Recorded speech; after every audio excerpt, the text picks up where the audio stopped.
ይህንን ዓለም ከዓለም መኖር ወደ መኖር በአመጣና ፍጥረታትን ሁሉ በፈጠረ የአዳምንም ልጆች ሁሉ ጠላት ሰይጣንን ድል በሚያደርግ በአካል ሶስት በመለኮት አንድ በሚሆን በእግዚአብሔር ስም ንጹሕና ጻድቅ ቅዱስ የሚሆን ተጋዳይ መነኩሴ ካህን አባ ጳውሊ በየጊዜው ሰውን ሁሉ ከሚዋጋ ይልቁንም ሴቶችና ወንዶችን ለክፉ ኃጢአት ወደ ዳንስ፣ ወደ ጭፈራ ቤት፣ ወደ መዝናኛ ቤት በአንድነት እንዲሄዱ ከሚያደርግ ከሰይጣን ጋር ያደረገው ቃለ ምልልስ ይህ ነው ይላል። የአባ ጳውሊ ጸሎቱና በረከቱ የይቅርታውና የፍቅሩ ጥበቃ ከሁላችን ከሕዝበ ክርስቲያኖች ጋር በዚህ ከተሰበሰብነው ይህንን ከምናዳምጠው ጋር ይሁን፣ አሜን። ይቆየን። ቅዱስ አባ ጳውሊ በጸሎቱ አስሮ ከሰይጣን ጋር ያደረገው ቃለ ምልልስ እንደዚህ ነው። ልዩ ስሟ ሰሎቂያ ወይም ደግሞ አስቀሎና በምትባል በሳምር ሀገር እንዲሆነ ሰዎቿ ከሄሮድስ ወገን የሚሆኑ ኃጢአተኞችና ክፉዎች ነበሩ። ሴቶችም ወንዶችም ተሰብስበው በየጊዜው በየወሩ ወደ ጭፈራ ቤት የመግባት ክፉ ልማድ ነበራቸው። መነኩሴ የሆነ ቀሲስ ቅዱስ አባ ጳውሊ ዕድሜው 15 ዓመት የሆነው አንድ ዲያቆን መነኩሴ ደቀ መዝሙር አስከትሎ ከዚያች ሀገር ለሥራ ጉዳይ ደረሰ። ቀኑም ሮብ ቀን ነበር። በዚያን ጊዜ እንደ እርሱ ለገዳሙ ሥራ ተልከው ከወጡ ከመነኮሳት ወንድሞቹ ጋር በመንገድ ላይ ተገናኘ። ጥቂት እንደሄዱ ጊዜው መሸባቸውና በአንድ ቦታ አደሩ ይላል። በደንብ ታብታብ አድርጉት እንዳይቆራረጥ እሺ። በዚያ ቀን የዚያች ሀገር ሰዎች ሴቶቹም ወንዶቹም ተሰብስበው ወደ አንዲት ጭፈራ ቤት ሲሄዱ ባየ ጊዜ ቅዱስ አባ ጳውሊ የእነዚህን ሰዎች የኃጢአት ሥራ ባደረበት ጸጋ እግዚአብሔር አውቆ ፈጽሞ አዘነ ይላል። ሲቆራረጥ እንድትነግሩኝ እሺ፣ ሲቆራረጥ እንድትነግሩኝ ቦታ እንድቀይር። ወደ ጭፈራ ቤት ከሚሄዱት አንዱን ጠርቶ እንደዚህ አለው። ሰማይና ምድርን ባህርና የብስን ፀሐይና ጨረቃን ከዋክብትን የፈጠረ እግዚአብሔር እያለ እርሱን ትታችሁ ይህንን ክፉ ሥራ ለምን ትሰራላችሁ? ወደ ዳንስ ቤት ከሚስቶቻችሁና ከልጆቻችሁ ጋር ለምን ትገባላችሁ? አለው። ያም ሰው እንደዚህ አለው፣ በመኝታችን ከሚስቶቻችን ጋር አንድ እንደምንሆን በዳንስ ቤትም ከሴቶች ጋር አንድ እንሆናለን አለው። አባ ጳውሊ ማንን እንደምታመልኩ እስኪ ንገረኝ አለው። እኛ ከሄሮድስ ወገን ነን፣ የምናመልከውም ከቀደሙ አባቶቻችን ያገኘነውን ጣዖት ነው አለው ሰውየው። ያም ሰው ወደ ወንድሞቹ ሂዶ ከዳንስ ቤት ውስጥ ገባ ይላል። አባታችን አባ ጳውሊ እንግዲህ ይሄ ሰው ወደ ጭፈራ ቤት እየሄደ እያለ አስቆሞ መንገድ ላይ ያናገሩት ነው ማለት ነው። ያ ሰው ወደ ባልንጀሮቹ ከሄደ በኋላ አባ ጳውሊ ከእርሱ ጋር ያለውን ዲያቆን እንደዚህ አለው፣ ወንድሜ የዚህች ሀገር ሰዎች ኃጢአታቸው ታላቅ ነው አለው። ሌሊት በሆነ ጊዜ በመንገድ የተገናኛቸው መነኮሳቱና ዲያቆኑ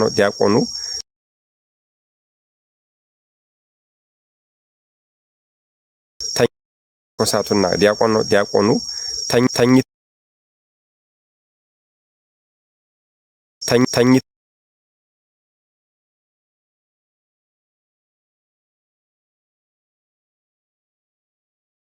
እዚያ ዳንስ ቤት ከላይም ሂቆ ራቁታቸውን ሆኖ በፈጽሞ አለቀሰ። ጽኑንም ያለቅሰ ሳለ ባለ ዳንስ ቤቱ ከውጭ ቆሞ ባየው ጊዜ ሰዎች ጋር ዳንስ ያልገምድን ብሎ ጠየቀው። አባታችን ማለት ነው። እሱም በምክንያት እንዳልገባ ነገረው። እዚህ በኋላ የዳንስ ቤት ባለቤት ወደ ውስጥ ገባ። በገባም ጊዜ የዳንስ ቤቱን በር ዘግቶ መብራቱን አፋ። ያን ጊዜ አባ ጳውሊ ልቦናው እያዘነና ጸለየ፣ በምድር ላይ ይሰጀመር ይላል። እንግዲህ በዳንስ ቤቱ ውስጥ ያሉት ሰዎችም በዱር እንዳሉ እንደጠገቡ ፈረሶች ሲጮሁ ሰማቸው። የተቆራረጠ ነው።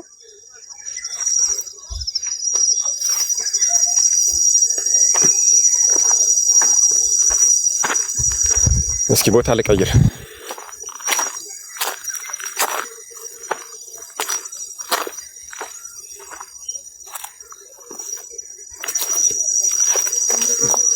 እሺ አሁንስ ይሰማል? ኔትወርኩ እኮ ነው ቪዲዮ እስከምሰራላችሁ ድረስ ነው። ይሰማል? እንዴት ነው አሁን?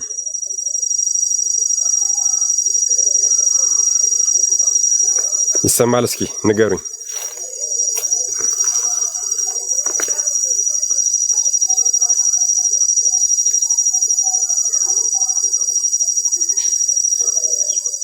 ይሰማል አሁን?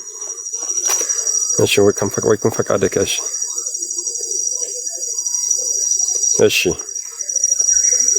እሺ አዳምጡኝ። እሺ ከዚህ በኋላ የዳንስ ቤቱ ባለቤት ወደ ውስጥ ገባ። በገባም ጊዜ የዳንስ ቤቱን በር ዘግቶ መብራቱን አጠፋ። ያን ጊዜ አባ ጳውሊ በልቦናው እያዘነና እየጸለየ በምድር ላይ ይሰግድ ጀመር። በዳንስ ቤት ውስጥ ያሉት ሰዎች በዱር እንዳሉ እንደጠገቡ ፈረሶች ሲጮሁ ሰማቸው ይላል። አቤቱ ድንቅ ተአምራትን የምታደርግ አንተ ነህ። ስለቀደሙ ሰዎች ኃጢአት የጥፋት ውሃን በምድር ላይ ያመጣህ አንተ ነህ። ስለ ኃጢአታቸውም ክፋት በሶዶምና በገሞራ ላይ እሳትን ያዘነምክ አንተ ነህ። ስለዚህ እነዚህ ሰዎች ለሌሎች ሰዎች የኃጢአት አብነት እንዳይሆኑ ታጠፋቸው ዘንድ እለምንሃለሁ ብሎ ጸለየ። መዓትህንም በላያቸው ላይ ፈጥነህ አድርግ፣ አጥፊ የሆነውንም ሰይጣን በኃይልህ አጥፋው እያለ ወደ እግዚአብሔር ጸለየ።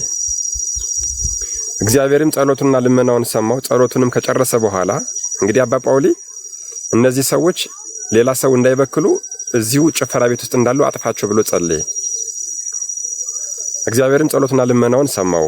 ጸሎቱንም ከጨረሰ በኋላ ሰይጣን ጥቁር ሰው መስሎ እንደ እሳት የሚቦገቦግ የተመዘዘ ሰይፍ ይዞ ራቁቱን ከዳንስ ቤቱ ሲወጣ ታየው ይላል።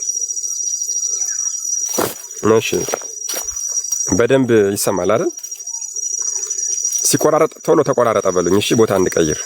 አቡነ ሐራ ኔትወርኩ ትንሽ ስለሚያስቸግር ነው። እሺ ያም ሰይጣን በማስፈራራት ከዳንስ ቤቱ በር ቆመ። አባ ጳውሊም አንተ ማን ትፈልጋለህ? ሰይፍህ በእጅ የተመዘዘው ለምንድን ነው አለው። አባ ጳውሊ አሁን ሰይጣንን እያናገረው ነው ማለት ነው። ሰይጣንም የምትሻውን ንገረኝ፣ ጠይቀኝ እንጂ አንተ ማነህ አትበለኝ። ከፈጣሪህ ከጌታህ የለመንከውን አንተ ራስህ ታውቃለህ አለው። አባ ጳውሊም ሰይጣን ያለውን በሰማ ጊዜ የአንተን ሥራ የሚሰሩትን ወዳጆችን እንዴት ታጠፋቸዋለህ አለው። አጥፋቸው ብለህ ስለዚህ እነዚህን ሰዎች አጥፋቸው ብለህ ስለጸለይክ በጸሎትህ መሰረት እግዚአብሔር ጸሎትህን ስለሰማህ እነዚህን ሰዎች ላጠፋቸው ነው የመጣሁኝ አለው። ራሱ የሚያሳስታቸውን ሰዎች እግዚአብሔር እሱ ራሱ እንዲያጠፋቸው አዘዘው ማለት ነው። እሺ አመሰግናለሁ ሞገስ። እሺ አባ ጳውሊም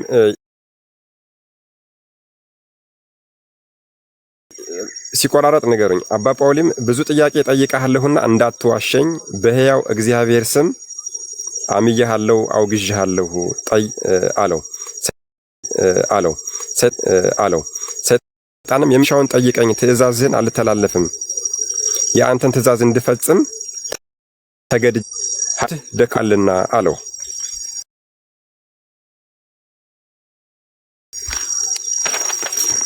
እሺ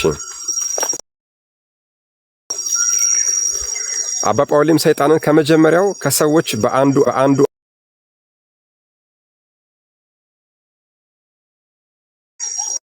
ይሰማል አይሰማም?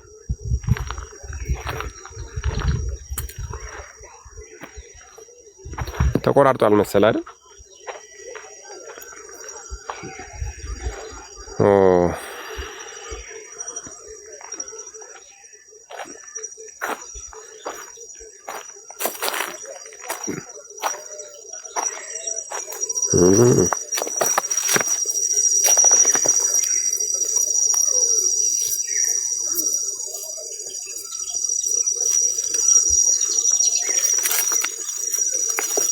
አሁን ዋናው ላይ በቃ የመጀመሪያው የቅድሙ መግቢያ ነው። አሁን ከዚህ በኋላ ነው እንግዲህ ዋናው እንትን የሚገባና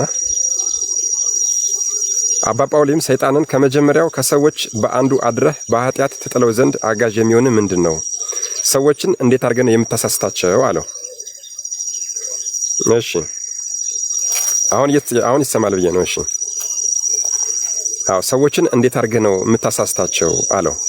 ሰይጣንም ሰው በእግዚአብሔር ሕግ ጸንቶ ሳለ በማንም ላይ ማደር አይቻለኝም።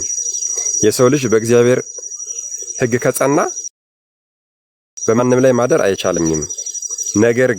ነገር ግን ፈጽሞ ይቅር ባይ ከሆነ ከእግዚአብሔር ሕግ ትንሽ ፈቀቅ ሲል ኃጢአትን መስራት ሲጀምር እንደዚሁም ደግሞ በየጊዜው ስሙን ሳይጠራ ሲቀር የልዑል እግዚአብሔርን ስም ማለት ነው ሳይጠራ ሲቀር ያን ጊዜ በእርሱ ላይ ለማደር ኃይልን ስልጣንን አገኛለሁ አለ።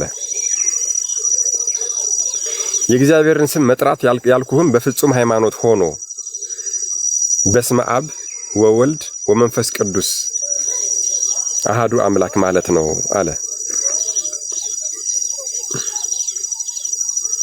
ይሰማል ይሰማል ይሰማል የምትለዋን እሺ ጥሩ ነው። አዎ እሺ በጣም ጥሩ። የእግዚአብሔርን ስም መጥራት ያልኩህም በፍጹም ሃይማኖት ሆኖ በስመ አብ ወወልድ ወመንፈስ ቅዱስ አሃዱ አምላክ ማለት ነው። ሕፃንም ቢሆን ከመጠመቁ በፊት የተወለደ ሕፃንም ቢሆን ከመጠመቁ በፊት እናቱ ወላጆቹ በላዩ ላይ የእግዚአብሔርን ስም የማይጠሩበትና በመላ ሰውነቱ ላይ በመስቀል ምልክት የማያማተቡበት ከሆነ እኛ እናድርበታለን አለ። ዳግመኛም ወላጆችና አሳዳጊዎች ይህንን መንፈሳዊ ሥራ ካልሰሩ በሕፃናት ላይ ለማደር ስልጣን አለን አለ። እያዳመጣችሁ በደንብ ዳግመኛም ሴትና ወንድ ለመጋባት በወደዱና በፈቀዱ ጊዜ አስቀድመው በካህናት ጸሎትና በክርስቶስ ሥጋና ደም አንድ ከሆኑ ስልጣን የለንም። ባለትዳሮች ሲጋቡ በክርስቶስ ሥጋና ደም አንድ ከሆኑ በእነሱ ላይ ለማደር ስልጣን የለንም። በመኝታቸው አንድ በሚሆኑበት ጊዜም ስሙን በመጥራት አይውላችሁ እንግዲህ የግብረ ሥጋ ግንኙነት ሲያደርጉ ማለት ነው። በቃ ቀጥታ አማርኛው ማለት ነው። በመኝታቸው አንድ በሚሆኑበት ጊዜም ስሙን በመጥራት ወደ ፈጣሪያቸው ወደ እግዚአብሔር ቢጸልዩ በዚህ መልካም ሥራቸው ኃይላችን ይደክማልና በእነርሱም በልጆቻቸውም ላይ ስልጣን የለንም።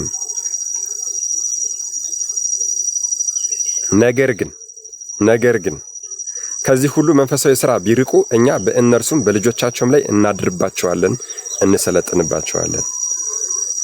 ሰላምን እናሳጣቸዋለን። ኑሯቸው ጠብና ክርክር፣ ጭቅጭቅ፣ መጨረሻቸው መለያየት ይሆናል። ሰው ሁሉ የእግዚአብሔርን ስም እየጠራ ካልጸለየ የወደድነውን ሁሉ እናደርግበታለን።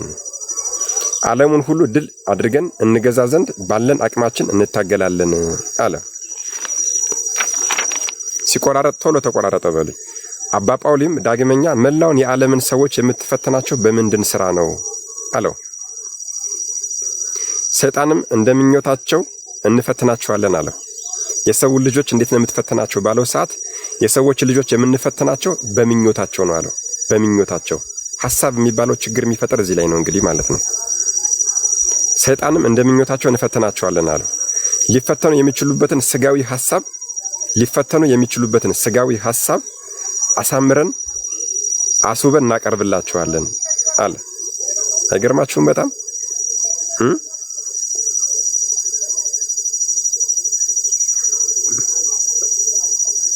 በኩራት እሺ፣ ሲቆራረጥ ንገሩኝ። በኩራት በትምክት እናቃጥላቸዋለን። እንቅልፍና ዝሙት መመኘትን እናመጣባቸዋለን። ጾም እንዳይጾሙ ጸሎት እንዳይጸልዩ እናደርጋቸዋለን። ከሥጋ ወደሙና ከመልካም ሥራ ሁሉ እናርቃቸዋለን። ዘወትር ይህንን ዓለም በማሰብ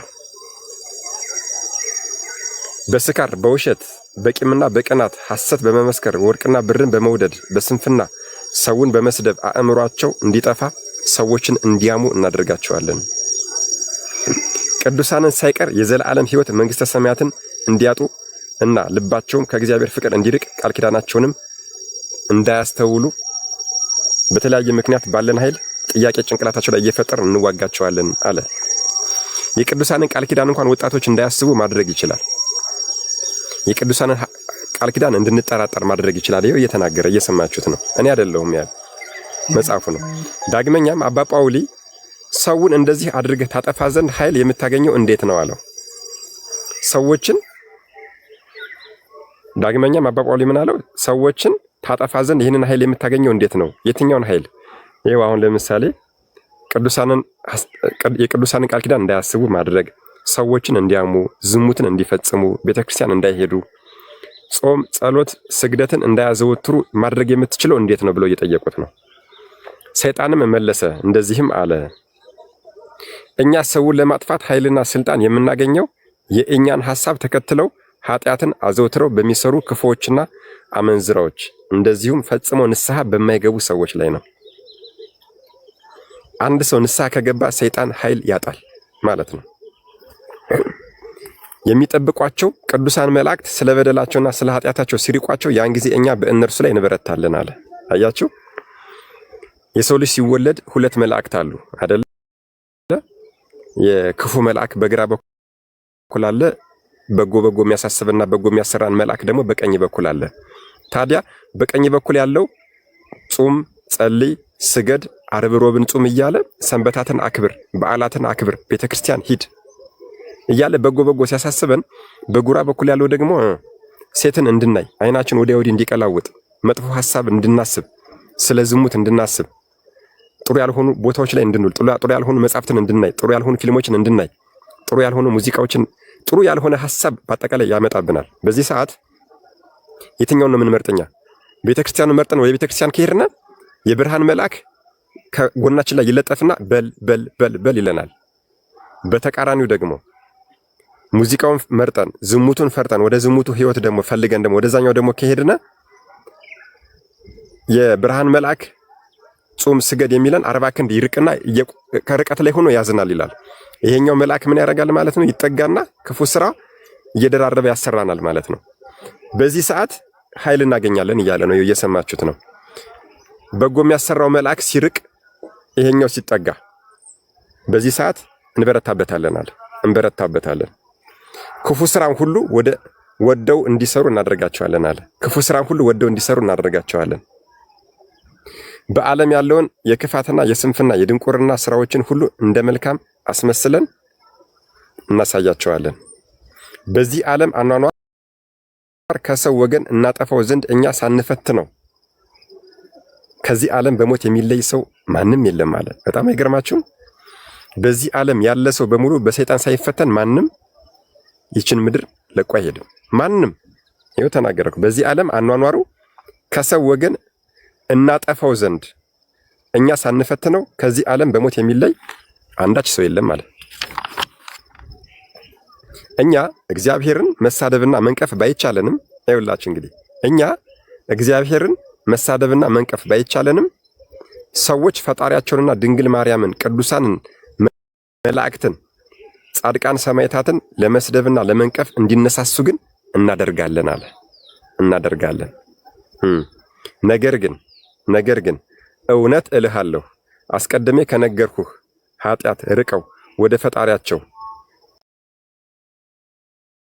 ንስሐ ቢገቡ ኃጢአቱንም ሰርተውት ከሆነ በንስሐ ቢመለሱ የክርስቶስን ሥጋና ደም ቢቀበሉ በነፍሳቸውም ንጹሖችና ደጋጎች ቢሆኑ እኛ በእነርሱ ላይ እንበረታ ዘንድ ኃይል የለንም ብሎ መለሰለት ለአባ ጳውሊ።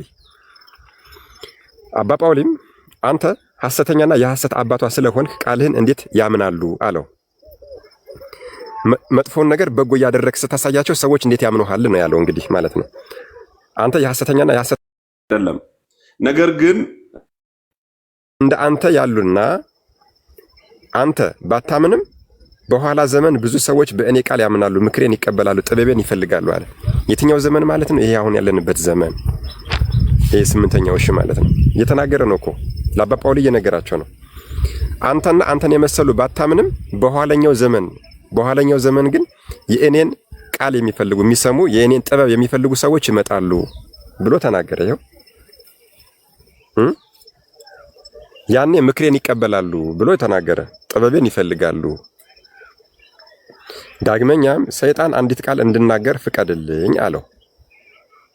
አባ ጳውሊን ማለት ነው። አባ ጳውሊን አንዲት ቃል እንድናገር ፍቀድልኝ አለው። አባ ጳውሊም በል ተናገር አለው። ዲያብሎስም ታላቅ ገናና የሚሉት ጌታህ ክርስቶስ ወደ ዓለም እንደመጣ ታውቃለህን አለው። ይገርመኛል እኮ ነው። አሁን እንግዲህ አባ ጳውሊ በምንድነው በስልጣነ ክህነቱ አስሮ እያናዘዘው ነው። ግን አሁንም ደግሞ እየፈተነው ነው። አባ ጳውሊን እየፈተነው ነው። ተመልከቱ እንግዲህ መናፍቆች በነገራችን ላይ እንደዚህ ናቸው። አንዲት ነገር እንድናገር ፍቀድልኝ አለው አባ ጳውሊን ሰይጣኑ። እሺ ተናገር አለው። ምን አለው እሱ? ታላቅ ገናና የሚሉት ጌታ ክርስቶስ ታላቅ ገናና የሚሉት ጌታ ክርስቶስ ወደ ዓለም እንደመጣ ታውቃለህን አለው። አባ ጳውሊም አሁን ዓለምን ለማዳን እንደመጣ አውቃለሁ አምናለሁም አለው። ሰይጣንም አስቀድሜ እኔ ፈትኜዋለሁ፣ እስቲ አስረዳኝ፣ ክርስቶስ አምላክ ነውን ወይስ ሰው አለው። በጣም ይገርማል እኮ ክርስቶስ አምላክ ነው ሰው አለው። አያችሁት? አባ ጳውሊም መለሰ እንዲህም አለው፣ የፈጣሪ ስሙ ታላቅና ገናና ነው። የፈጣሪ ስሙ ታላቅና ገናና ነው። ክብርና ምስጋናውም የባህሪው ነውና ስም አጠራርህን ማጥፋት ይቻለዋል። አንተ ግን እርኩስ ነህ፣ ንግግርህም የረከሰ ነው። ስለዚህ ይህንን ልትል አይገባህም አለው ይላል። ሰይጣንም መልሶ አንተ ክፉ ሽማግሌ፣ እርሱስ ያለ ጊዜ እኔን ማጥፋት አይሻም። አባ ጳውሊ ነው እንግዲህ እንደዚህ የሚለው። ሰይጣንም መልሶ ምን አለ? አንተ ክፉ ሽማግሌ፣ እርሱስ ያለ ጊዜ እኔን ማጥፋት አይሻም፣ ቸርነቱና መላእክቱ ባይጠብቁህ ኖሮ አለው። አባ ጳውሊን ማለት ነው። ተመልከቱ እንግዲህ ቅዱስ ሚካኤል በነገራችን ላይ አለ። ቅዱስ ሚካኤል እየጠበቃቸው ነው አባ ጳውሊን። አሁን ይሄን የሚያናዝዙት ቅዱስ ሚካኤል አለ። ሰይጣንም መልሶ አንተ ክፉ ሽማግሌ፣ እርሱስ ያለ ጊዜ እኔን አያጠፋኝም፣ ማጥፋት አይሻም፣ ቸርነቱና መላእክቱ ባይጠብቁህ ኑሮ እኔም ፈጥኜ አንተን ባጠፋሁህ ነበር አለው። አባ ጳውሊን ማለት ነው። እየፎከረበት ነው። ዳግመኛም እንደዚህ አለው፣ አንተ ክፉ ሽማግሌ፣ የምናመሰግንበት ሰዓት ደርሷልና የታዘዝኩትን ፈጥኜ አደርግ ዘንድ ልቀቀኝና ልሂድ አለው። ይውላችሁ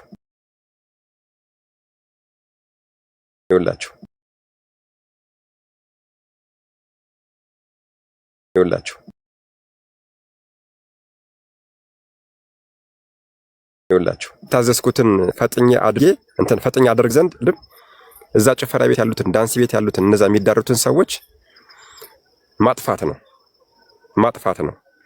አጥፋቸው ተብሏል። አይሰማም? ተቆራረጠ እንዴ? እሺ ይሰማል? አሁን ይሰማል? የምትሏን ኮፒ ሊንክ አርጋችሁ ያዟትና የመጽሐፉ ስም ከሰይጣን ጋር የተደረገ ቃለ ምልልስ ይላል። ከሰይጣን ጋር የተደረገ ቃለ ምልልስ ዲያቆን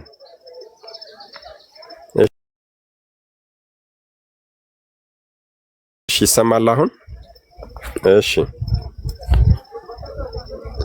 እና ምን አለው ሰይጣንም? ምን አለው? የምናመሰግንበት ሰዓት ደርሷልና የታዘዝኩትን ፈጥኜ አደርግ ዘንድ ልቀቀኝና ልሂድ አለው። የታዘዘው ነገር ምንድነው? ሰዎቹን ማጥፋት ነው። ጭፈራ ቤት ያሉትን ሰዎች ማጥፋት ነው። አባ ጳውሊም መጀመሪያ እንደታየኸኝ መልክህን ሳትለውጥና ከእኔም ሳትሰወር ስለምጠይቅ ነገር ምንም ሳትደብቀኝ ተነግረኝ ዘንድ በቅዱስ መስቀሉ አስሬሃለሁ። ኃይልህንና ስልጣንህን በሚያደክም በልዑል እግዚአብሔር ስምም አምዬሃለሁ አለው ይላል። ስልጣናችን እግዚአብሔር ነው። ሌላ ምን ስልጣን አለን እኛ? ስሙ ብቻ በቂ ነው እኮ። ወልድ ወመንፈስ ቅዱስ አሐዱ አምላክ በፍጹም እምነት ብለን ስንል አሐዱ አምላክ ነው። እሺ ያን ጊዜ ሰይጣን ድምፁን ከፍ አድርጎ ወዮልኝ ወዮት አለብኝ ብሎ ጮኸ። አንተ ክፉ ሽማግሌ፣ በሰው የማደርገውን ክፉ ስራዬን ልትገልጽብኝ ነውን? በሰዎች የማደርገውን ስራ ከአንተ የምሰውረው ምንም ነገር የለኝም፣ እሺ ጠይቀኝ አለው። ከዚህ በኋላ አባ ጳውሊም እግዚአብሔርን የምናመሰግንበት ሰዓት ደርሷል ትላለህና አለው። እግዚአብሔርን የምናመሰግንበት ሰዓት ደርሷል ስትል ሰምቻለሁ አለው። እናንተ ማንን ታመሰግናላችሁ አለው። እናንተ ማንን ታመሰግናላችሁ? እግዚአብሔርን ነውን? ምስጋና ጥቅማችሁ ምንድነው? ከምስጋና የምታገኙ ጥቅማችሁ ምንድነው አለው። እስኪ ንገረኝ፣ አስረዳኝ አለው። ምክንያቱም የምስጋና ሰዓት ይደርሷል፣ የጸሎት ሰዓት ይደርሷል ብሎ ጠይቆት ነው ሰይጣን ማለት ነው። አባ ጳውሊን በዚህ ሰዓት እንዴት አምላክን ታመሰግናላችሁ? የምታገኙ ጥቅም ምንድነው ባለው ሰዓት ዲያብሎስም በተፈጠርን ጊዜ ምስጋናው በአንደበታችን ተፈጥሯል። አይገርማችሁ? እኔ ይገርመኛል እኮ በጣም በተፈጠርን ጊዜ ምስጋናው በአንደበታችን ምን ብሏል አለ? ተፈጥሯል። ሳይፈልጉ ያመሰግናሉ ማለት ነው። በአንደበታቸው ተፈጥሯል። ሲፈጠሩ ገና ስሙ ህቡ ለሚሆን ብርሃናትን ለፈጠረ ለእርሱ የምንሰግድበትና የምናመሰግንበት ሰዓት አለን እንጂ የምንጠቀመው ጥቅምና ክብር የለንም አለው። የምንጠቀመው ጥቅም ክብር የለንም። ነገር ግን የልዑል እግዚአብሔር ምስጋና በአንደበታችን ገና ስንፈጠር አለማመስገን አይችሉም። አዎ የምንጠቀመው ጥቅም የለም አለ። ነገር ግን ካላመሰገን ሰዓቱ ሲደርስ ካላመሰገን መኖር አንችልም። እንደ ትቢያ ተነን እንጠፋለን አለ። ሰዓቷ ስትደርስ ማመስገን ካልቻል እንጠፋለን። እንግዲህ ሰይጣን እየነገረ ነው። አባ ጳውሎስና የምታመሰግኑት በፈቃዳችሁ ነውን ወይስ ያለ ፈቃዳችሁ አለው። ዲያብሎስም በግድ ነው እንጂ ደስ ብሎንና በፈቃዳችንስ አናመሰግንም አንሰግድም አለ። አይገርማችሁ? ስለዚህ ወገኖች ሰይጣን እንኳን የሚሰግድበትና የሚያመሰግንበት ጊዜ አለው። ዲያቆን ቆዩና መጨረሻ ላይ ያሳያቸዋለሁ፣ መጽሐፉን አሳያቸዋለሁ። ገበያ ላይ ስለማትኖር ይችን መጽሐፍ እኔ ራሴ ላባዛት ስላሰብኩ እኔ አባዝቼ እንነጋገራለን። ይችን መጽሐፍ በራሴ አባዝቼ የምታገኙበትን መንገድ እናመቻቻለን። እሺ አባ ጳውሊም ምክንያቱ ምንድነው አለው። ማለት ያለ ፈቃዳችሁ የምታመሰግኑበት ምክንያት ምንድነው አለው። ዲያብሎስም መለሰ እንደዚህም አለ፣ ከክብራችን ተዋርደን ጨለማ ከለበስን በኋላ ደስታ የለንም፣ ደስ ብሎንም አናመሰግንም። ስለዚህ እስከዛሬ ምስጋናውን ፈጽመን አቋርጠን አናውቅም። ምስጋናውን ካቋረጥን ያለ ጊዜያችን እንጠፋለን አለ።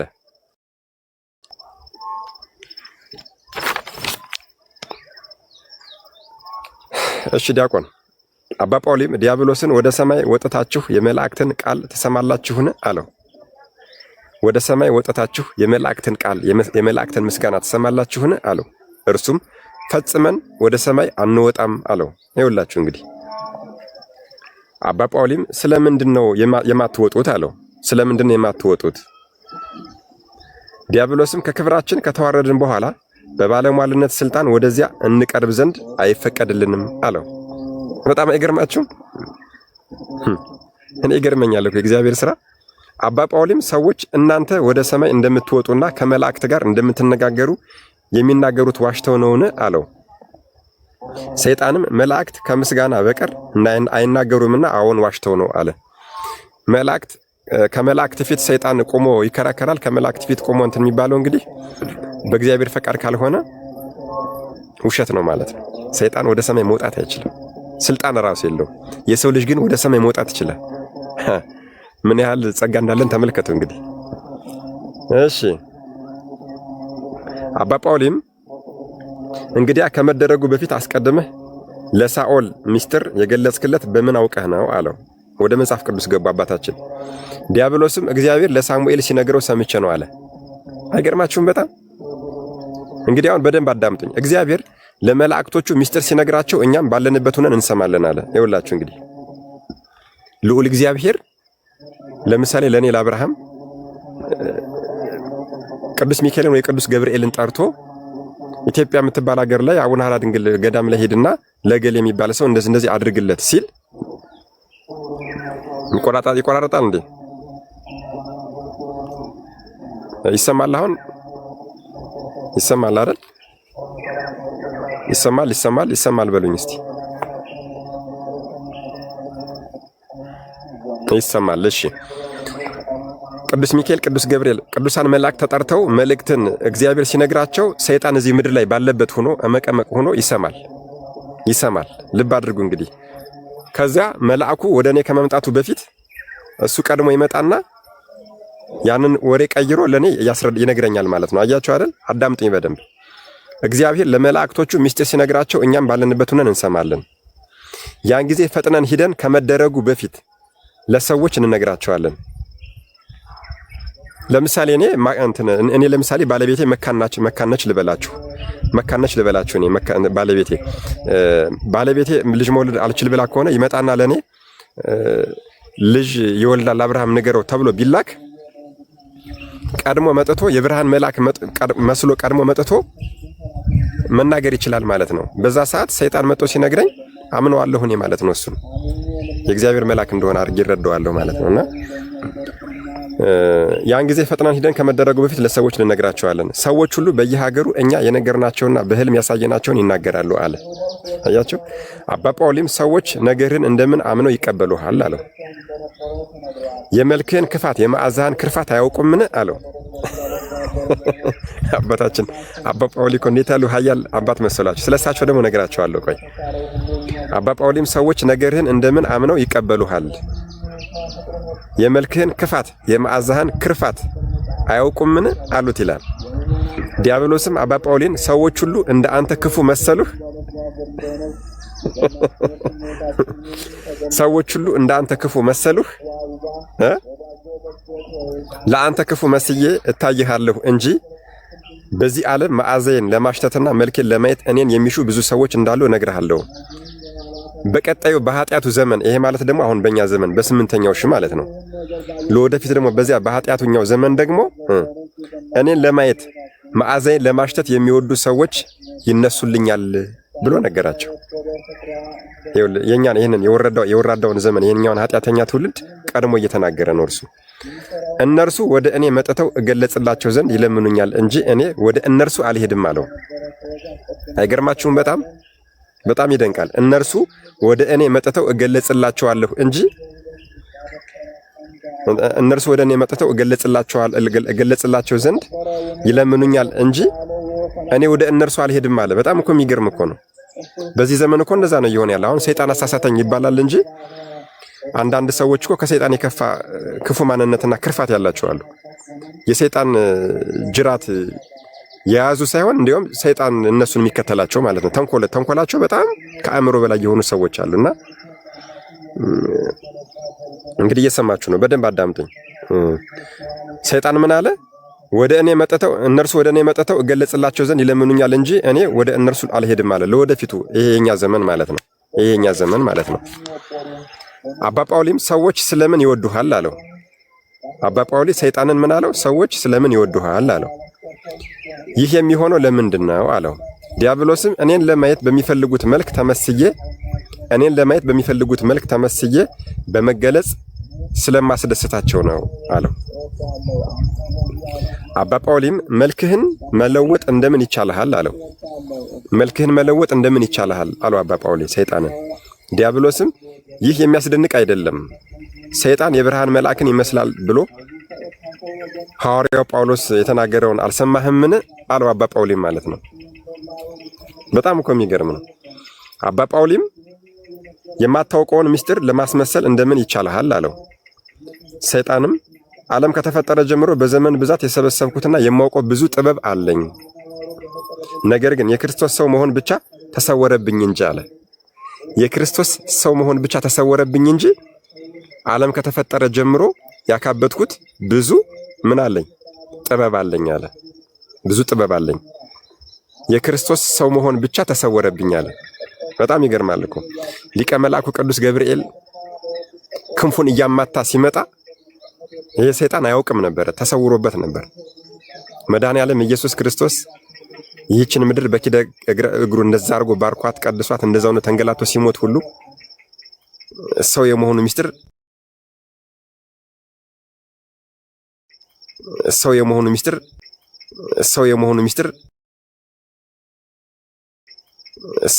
ምስጢር እስከ መጨረሻው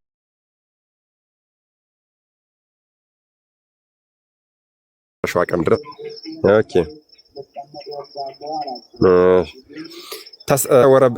የጳጳውሊም የክርስቶስ ሰው መሆን ስለምን ተሰወረብህ አለው። የክርስቶስ ሰው መሆን ስለምን ተሰወረብህ አለው። ከእኔ ተሰወር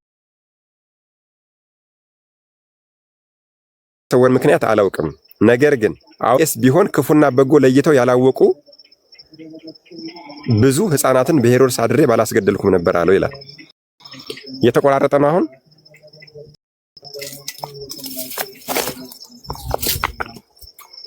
ሰርቷል አሁን። እሺ አሁን ይሰማል በሉኝ።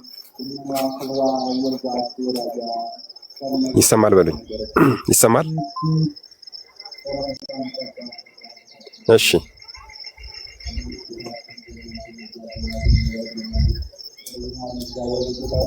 ይሰማል አሁን።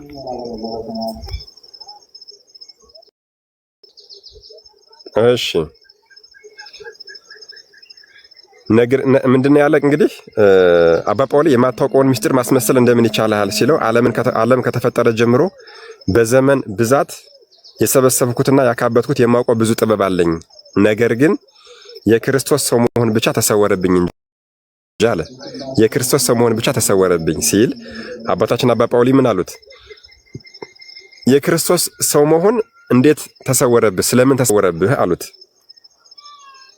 ዲያብሎስም ከእኔ የተሰወረበትን ምክንያት አላውቅም። የክርስቶስ ሰው መሆን ከእኔ የተሰወረበትን ምክንያት አላውቅም።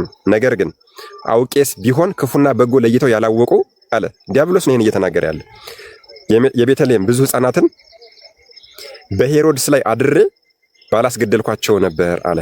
አያችሁ 144,400 የቤተልሔም ሕፃናትን በሄሮድስ ላይ አድሬ ባላስፈጀኋቸው ነበር ብሎ ተናገረ። እነሱን አላስገድልም ነበር የክርስቶስን ሰው መሆን ሚስጥሩን ባውቅ ኖሮ አለ። አባ ጳውሊም በገዳመ ቆሮንቶስ አንተ ፈትነኸዋልና አላውቅም አትበል አለው። አይገርማችሁም? አባታችን አባ ጳውሊ በጣም ከባድ አባት ናቸው። እውነቴን ነው የምነግራቸው። በአሁን ዘመን ያሉ ሰባኪዎች፣ በአሁን ዘመን ያሉ ንጽጽር የሚሰሩ በአሁን ዘመን ያሉ ሰባኪዎች በጣም ይህንን መጽሐፍ ማንበብ አለባቸው። አባ ጳውሊም በገዳመ ቆሮንቶስ አንተ ፈትነኸዋልና አላውቅም አትበል አለው። የክርስቶስን ሰው መሆን አላውቅም አትበል ሲለው ዲያብሎስም በሰውነቱ ስለሚሰራው ስራ እንደ ነቢይ እንደ ንጉሥ ይመስለኝ ነበርና ባውቅም እጠራጠር ነበር፣ ፍጹም የሆነ ዕውቀት የለኝም ነበር። ስለዚህም እፈትነው ዘንድ በእርሱ ላይ ተነሳሳሁ እንጂ የክርስቶስ ሰው መሆንን አላወኩም ነበር አለ። አይገርማችሁም? በጣም አባ ጳውሊም እርሱ በእውነት አምላክ መሆኑን ያወቀው መቼ ነው አለው። እርሱ አምላክ መሆኑን የክርስቶስን አምላክነት ያወቀው መቼ ነው አለው አባ ጳውሊ። በዚህ ሰዓት ምን ብሎ መለሰ? ሰይጣንም ዲያብሎስም እንደዚህ አለ። መላእክት ሲያመሰግኑት፣ ሙታን ሲነሱ፣ ምድር ሲነዋወጥ፣ ፀሐይ ሲጨልም አየሁ አለ።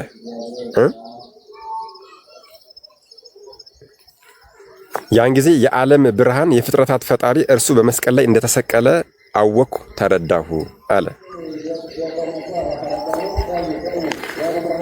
ይሰማችኋል አይደል? እሺ አክሊሉ አባ ጳውሊም የወገኖችህ ቁጥራቸውና ስማቸው እንዲሁም በዚህ ዓለም የምትታዩት ብዛታችሁ ምን ያህል እንደሆነ እውነቱን ትነግረኝ ዘንድ በመስቀል ላይ ተሰቅሎ በአየኸው በፈጣሪ በኢየሱስ ክርስቶስ ስም አምልሃለሁ አሉት። ይገርማል እኮ እንዴት ያሉ አባት ናቸው እኮ እውነቴን ነው። ምን አሉት? የወገኖችህ አባ ጳውሊ ናቸው የጠየቁት። የወገኖችህ ቁጥራቸውና ስማቸው እንደዚሁም በዚህ ዓለም የምትታዩት ብዛታችሁ ምን ያህል እንደሆነ እውነቱን ትነግረኝ ዘንድ በመስቀል ላይ ተሰቅሎ በአየኸው በኢየሱስ ክርስቶስ ስም አምልሃለሁ አሉት። ዲያብሎስም ነገዳችን ብቻ ነው እንጂ ቁጥራችን አይታወቅም አለ። አይገርማችሁም? በጣም ዲያብሎስም ነገዳችን ብቻ ነው እንጂ ቁጥራችን አይታወቅም አለ። ቁጥራቸውን የሚያውቀው ባለቤቱ ፈጣሪ ብቻ ነው። እሱ ራሱ እንኳን አያውቀውም ቁጥራቸው ምን ያህል እንደሆነ፣ ነገዳችን ግን ይታወቃል አለው። አባ ጳውሊም በአኗኗራችሁ ከእናንተ የበላይ አለቃ አለን አለው። በአኗኗራችሁ ከእናንተ የበላይ አለቃ አለን አለው። ዲያብሎስም አዎ አለ፣ ታላቁ አለቃ እኔ ነኝ። በጣም አይገርማችሁ? ዋናውን አለቃ እኮ ነው ይዘው እያናዘዙት ያሉ። በጣም እኮ የሚገርም እኮ ነው። በጣም ይሄ መጽሐፍ አባዝቼ እኔ እንዲደርሳችሁ አደርጋለሁ። ችግር የለውም፣ ቃሌ ነው ይሄ፣ አባዘዋለሁ። ይሄንን ግን የሚገርም ነው። በቃ ይሄን መጽሐፍ ሁሉም ሰው ማንበብ አለበት ብዬ አምናለሁ እኔ ማለት ነውና አባ ጳውሊም ከእናንተ ወገን በክፋትና በማሳት ከወገን ከሰይጣን የሚበላለጥ አለን አለው። ዲያብሎስም አዎ አለ አለው። አባ ጳውሊም ከሰው ወገን ዘመድ ወዳጅ አለህን አለው። ከሰው ወገን ዘመድ ወዳጅ አለህን አለው አባ ጳውሊ ሰይጣንን። ዲያብሎስም አዎ አለኝ አለ። አባ ጳውሊም አንተ የረከስክ ነህና ወዳጅህ ማን ነው አለው። ይሰማል አይደል? እሺ። አባ ጳውሊም አንተ የረከስክ ነህና ወዳጅህ ማን ነው አለው። ዲያብሎስም የእግዚአብሔርን ሕግ ትቶ ኃጢአትን የሚሰራ ነው አለው። የእግዚአብሔርን ሕግ ትቶ ኃጢአትን የሚሰራ ሁሉ የኔ ወገን ዘመድ ወዳጄ ነው አለ። ኃጢአትን የሚሰራ በሙሉ የእግዚአብሔርን ሕግ ትቶ ኃጢአትን የሚሰራ በሙሉ የእኔ ወገን ዘመድ ነው አለ ማለት ነው። ከኦርቶዶክስ ተዋህዶ እምነት ውጭ ያሉ በሙሉ የዲያብሎስ ወገን ዘመድ እንደሆኑ ማወቅ አለባችሁ ሁላችሁም ማለት ነው። ለዛ ነው እኔ ጓደኞቼ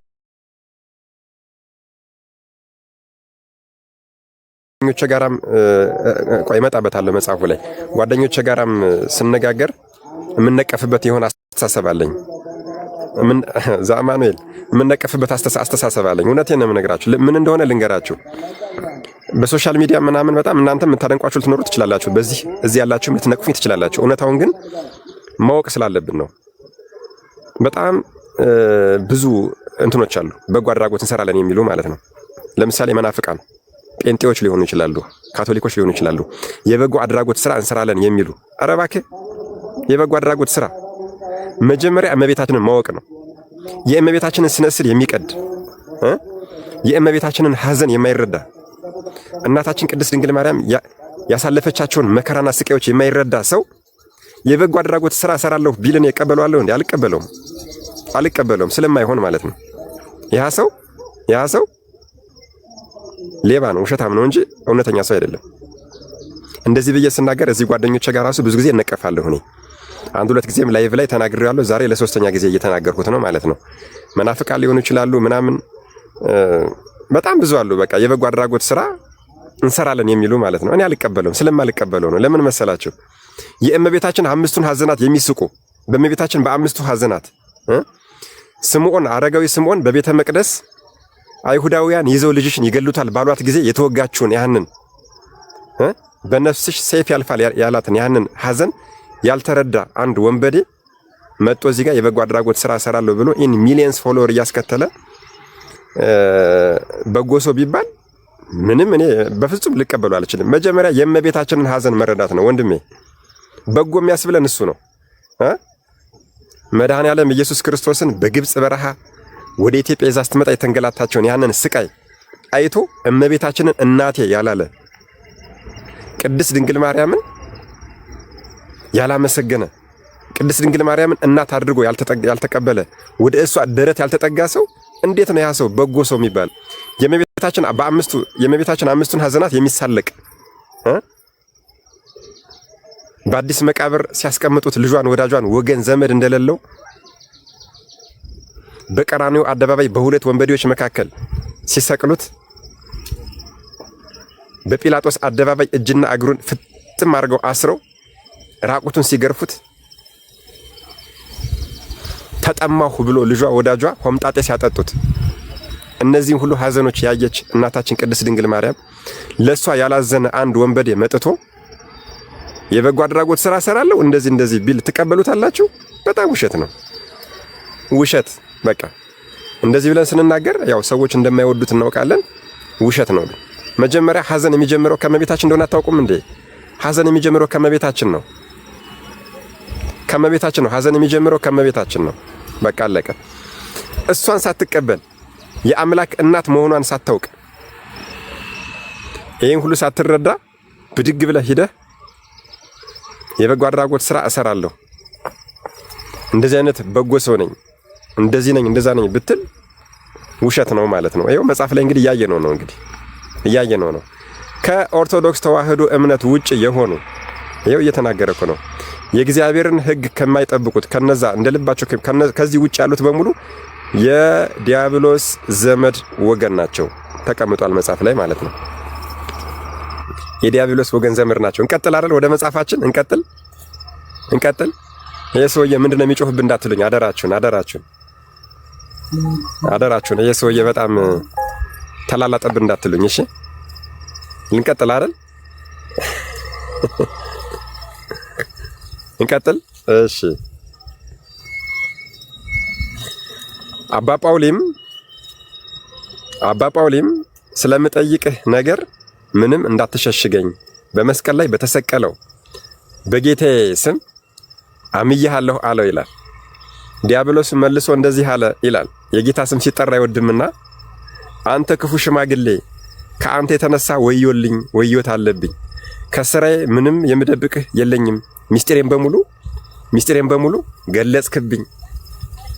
በዚህ ቅዱስ ስም አታቃጥለኝ አለ። በዚህ ቅዱስ ስም አታቃጥለኝ አለ። የማንን ነው? መስቀል ላይ የተሰቀለው የመድኃኔዓለም የኢየሱስ ክርስቶስን ስም ነው። በዚህ ቅዱስ ስም አታቃጥለኝ፣ ዝም ብለህ ጥያቄህን ብቻ ጠይቀኝ አለ።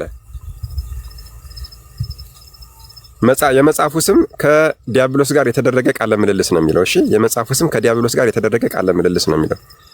እሺ፣ አባ ጳውሊም አንተ ከክብርህ የተዋረድክና የተረገምክ አለው። አባ ጳውሊ አንተ ከክብርህ የተዋረድክና የተረገምክ ክፉ ስራህን ከመጀመሪያው እስከ መጨረሻው እስኪ ንገረኝ አለው። ሰይጣንም አንተ ሽማግሌ ብዙዎች እኔ እንደማስታቸውና እንደማልጠቅማቸው አያውቁምና ስራዬን አትነግርብኝምን አለው ይላል። ስራዬን አትነግርብኝምን አለው ይላል። አባ ጳውሊን ማለት ነው። እየጠየቀው ነው ጥያቄ ሰይጣን ማለት ነው። ብዙዎቹ እንደማስታቸው አያውቁምና ያወድሱኛል ያሞግሱኛልና ለሰዎች አትገልጽብኝምን ክፋቴን አለው። አባታችን አባ ጳውሊ ደግሞ ምን አለው? አባ ጳውሊም የምጠይቅህን ክፉ ስራህን ንገረኝ እንጂ እኔ እንዳልናገር የማዘዝ ስልጣን የለህም አለው። ዲያብሎስም መለሰ እንደዚህም እያለ እየጮኸ ይነግረው ጀመር ይላል። እንግዲህ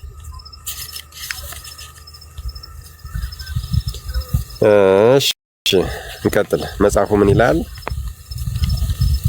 ከቸርነቱ ያርቃቸው ዘንድ አምላካቸውን ሐሰተኛ አድርገው እስከሚያዩትና እስከሚነቅፉት እስከሚሰድቡትም ድረስ ሐሰትን እናስተምራቸዋለን አለ። ይሄው የተናገርኩት ነገር ደረሰ። ይኸውላችሁ እንግዲህ ይሄ ነው። ከቸርነቱ ያርቃቸው ዘንድ ማን በቸርነቱ እንዳያያቸው? እግዚአብሔር ከቸርነቱ ያርቃቸው ዘንድ አለ። አምላካቸውን ሐሰተኛ አድርገው እስኪያዩትና እስከሚነቅፉት እስከሚሰድቡት ድረስ ሐሰትን እናስተምራቸዋለን አለ። የሐሰት እምነት ያላቸው እነማን ናቸው? እናውቃለን። አንድ ወዳጅ ምን ሲል ሲዘምር ሰማሁት። አሁን ሰሞኑን የሆነች ልጅ አንዲት የኦርቶዶክሶች አንዲት ጣዖት አለች ብላ ስብከቱን አይታችሁታል አይደል? አንዲት ጣዖት አለች ብላ የተናገረችን አርሴማ የምትባል አንዲት ጣዖት አለች ብላ አንጠልጥላ ጠራቻት፣ እናታችንን ማለት ነው። አርሴማ የምትባል አሁን የዚህ ዘመን ጣዖት አለች አለች። እኛ ግን እነሱን ጴንጤ ብለን ግን ተሳድበን መድረክ ላይ ብንወጣ ጴንጤዎች ሳይሆን የሚሰድቡን የኛ የራሳችን ኦርቶዶክሶች እንደሱ አይባልም ይሉናል። ታብታብ አድርጉት። ዋርኒንግ ሰጠኝ። ይኸው በቃ አፈሪ ብሉና እነዚህ የማይረቡ ዋርኒንግ ሰጠኝ። ሊያስወጣኝ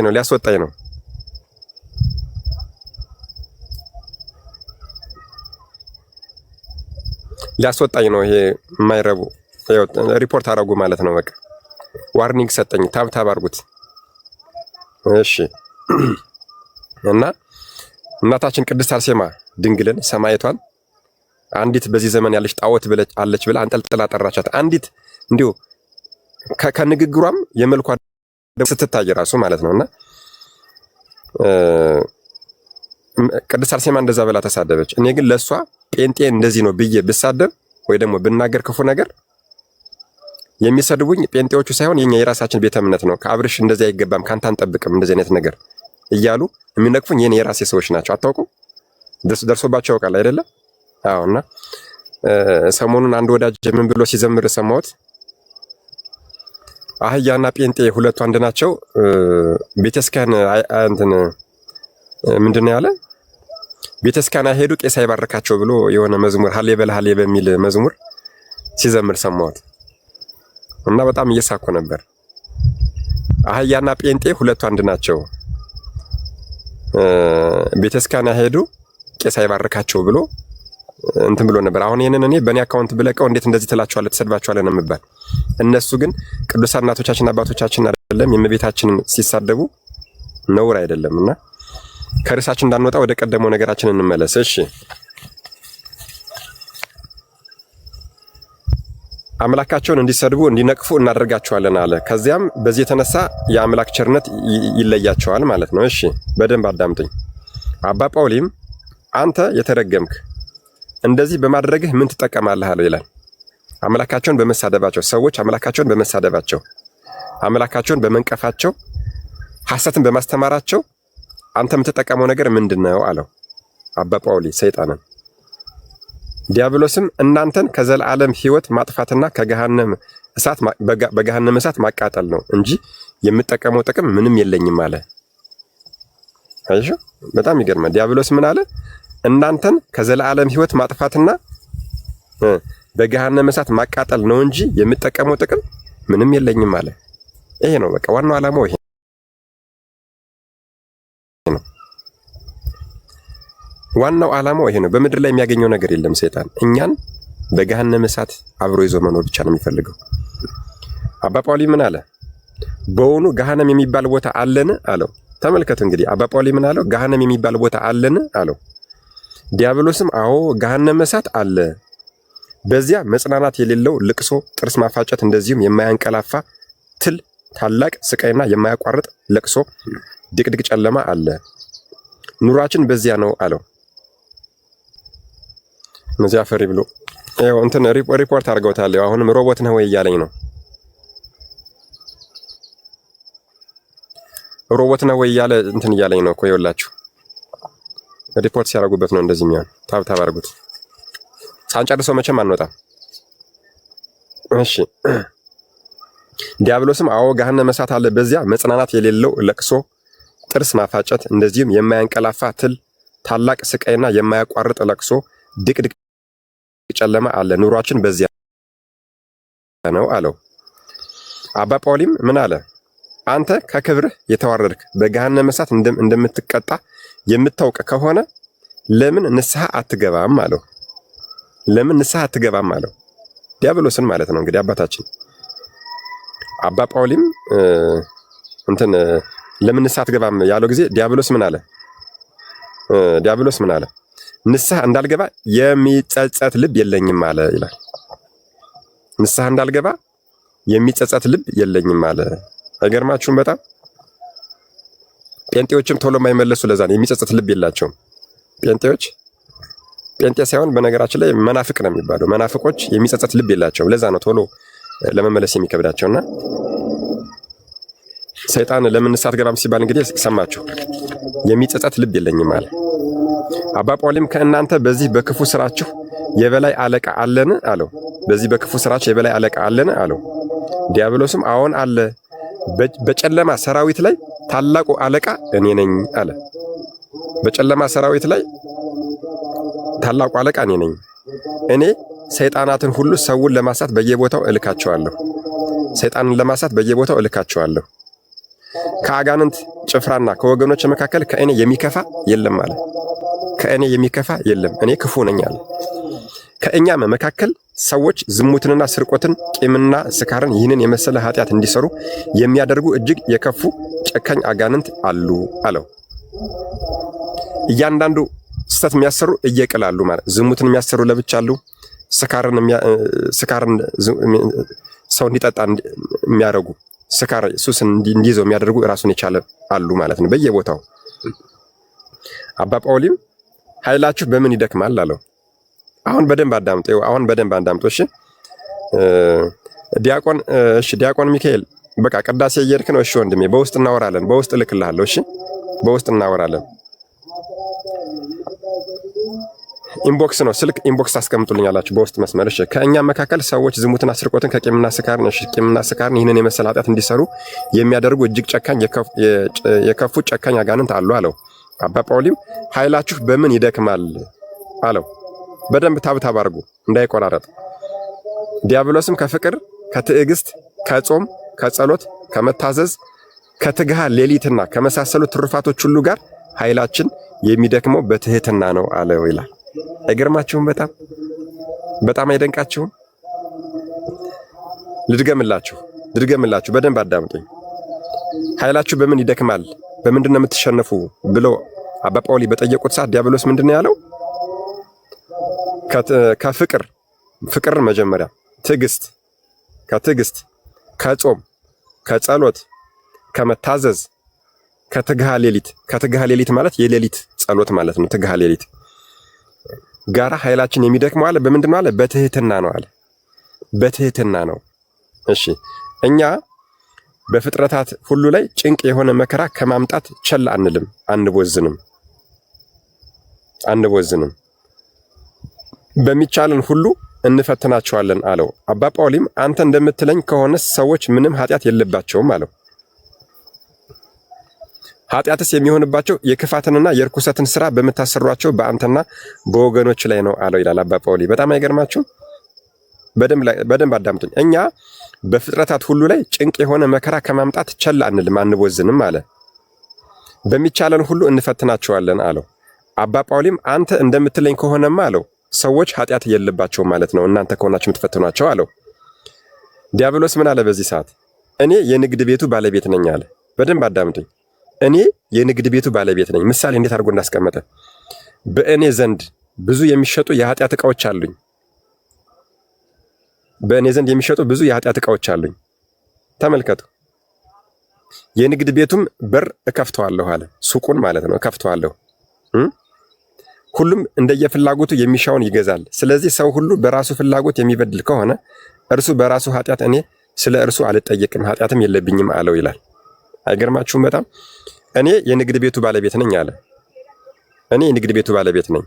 የንግድ ቤቱ ባለቤት ማለት ሱቅ አለኝ፣ የሱቁ ባለቤት ነኝ አለ። እንግዲህ በዚያ ሱቅ ውስጥ ደግሞ ብዙ የኃጢአት ሸቀጦች አሉኝ አለ።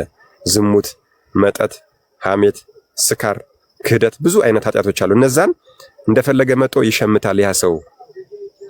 ያ መጦ ለሸመተው እኔ ተጠያቂ አይደለሁም አለ። አባ ጳውሊም አንተ የተረገምህ የንግድ ቤትህ እንዳይከፈት እግዚአብሔር ይቅር አይበልህ አለው ይላል። አባ ጳውሊም አንተ የተረገምህ የንግድ ቤትህ እንዳይከፈት እግዚአብሔር ይቅር አይበልህ፣ ፈጽመህም መሸጥ እንዳትችል የንግድ ቤትህ ይዘጋ ይፍረስ አለው ይላል። እሺ።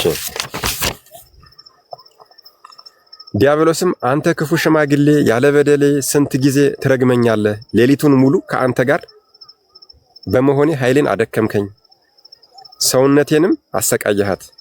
ስለዚህ እሄድ ዘንድ እባክህን ተወኝ አለው ይላል። አባ ጳውሊም ሰዎች ፈጣሪያቸውን እንዲክዱ የምታደርገው በምን መንገድ እንደሆነ እስኪ ዳግመኛ ንገረኝ አለው። ሰዎች ፈጣሪያቸውን እንዲክዱ እንዴት ነው የምታደርጋቸው? ሰዎች ፈጣሪያቸውን እንዲክዱ በምን መንገድ ነው የምታደርጋቸው ብሎ ንገረኝ አለው። ዲያብሎስም በዚህ ዓለም የማደርገውን ሁሉ ነገርኩህ። መጀመሪያ ልጆች የወላጆቻቸውና የአሳዳጊዎቻቸውን ምክር እንዳይሰሙ። ተመልከቱ እንግዲህ በደንብ አዳምጡ። ልጆች የወላጆቻቸውን የአሳዳጊዎቻቸውን ምክር እንዳይሰሙ፣ ለቃላቸውም እንዳይታዘዙ፣ ከእናንተ ይልቅ በእውቀት እኛ እንበልጣለን እንዲሉ። አያችሁ? ወላጆቻችን ሳይማሩ ነው ያስተማሩን። ሁላችንም ታውቁታላችሁ መቼም አይደል? ወላጆቻችን ሳይማሩ ነው ያስተማሩን እና ሳይማሩ ያስተማሩን ወላጆቻችንን በአስተሳሰብ በእውቀት እንበልጣቸዋለን ማለት ቀጥታ ወደ ክህደት ነው የሚያመራን። ልብ አድርጉ እንግዲህ እየተናገረ ነው።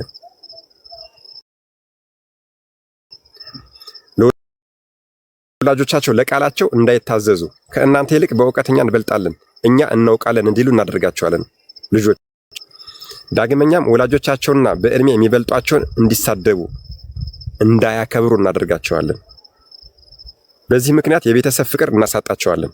በሄዱበት ሁሉ እየተረገሙ ይኖራሉ። አይገርማችሁም? በሄዱበት ሁሉ እየተረገሙ እንዲኖሩ እናደርጋቸዋለን አለ ልጆችን። ለምን? ወላጆቻቸውን ተሳድበው ወጥተዋልና እግዚአብሔር ስለሚያዝንባቸው። ከዚህ በኋላ በዝሙት፣ በክህደት፣ የምንዝር ጌጥን በመውደድ፣ በስካር፣ በስርቆት ነፍስን በወድቁ እናደርጋቸዋለን። በመጨረሻም ተስፋ ቆርጠውና አእምሮ አጥተው ቁጥር የሌለው ኃጢአትን እንዲሰሩ እናደርጋቸዋለን ብሎ መለሰላቸው። አባታችን አባ ጳውሊም በእድሜ ያረጀ ዘመኑም የተቃረበና ስጋውም የደከመ ሽማግሌ ኃይሉ ይደክማልና በምን ትፈትኑታላችሁ አለው። አይገርማችሁም? በጣም ሽማግሌውንስ በምን ትፈትኑታላችሁ ብሎ ጠየቀው። ዲያብሎስም ምን አለ?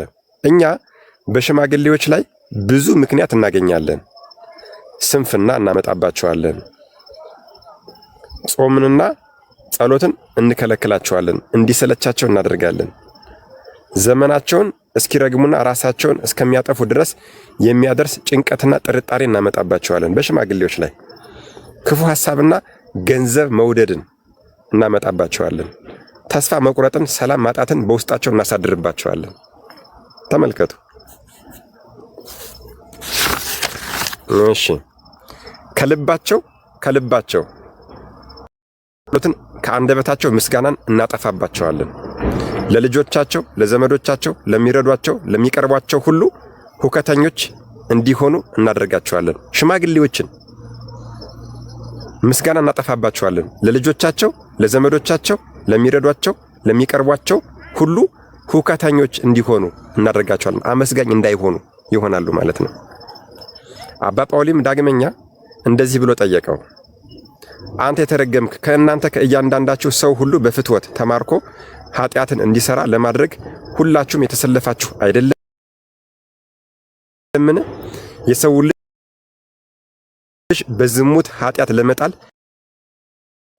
የተዘጋጃችሁ አይደለምን አለው።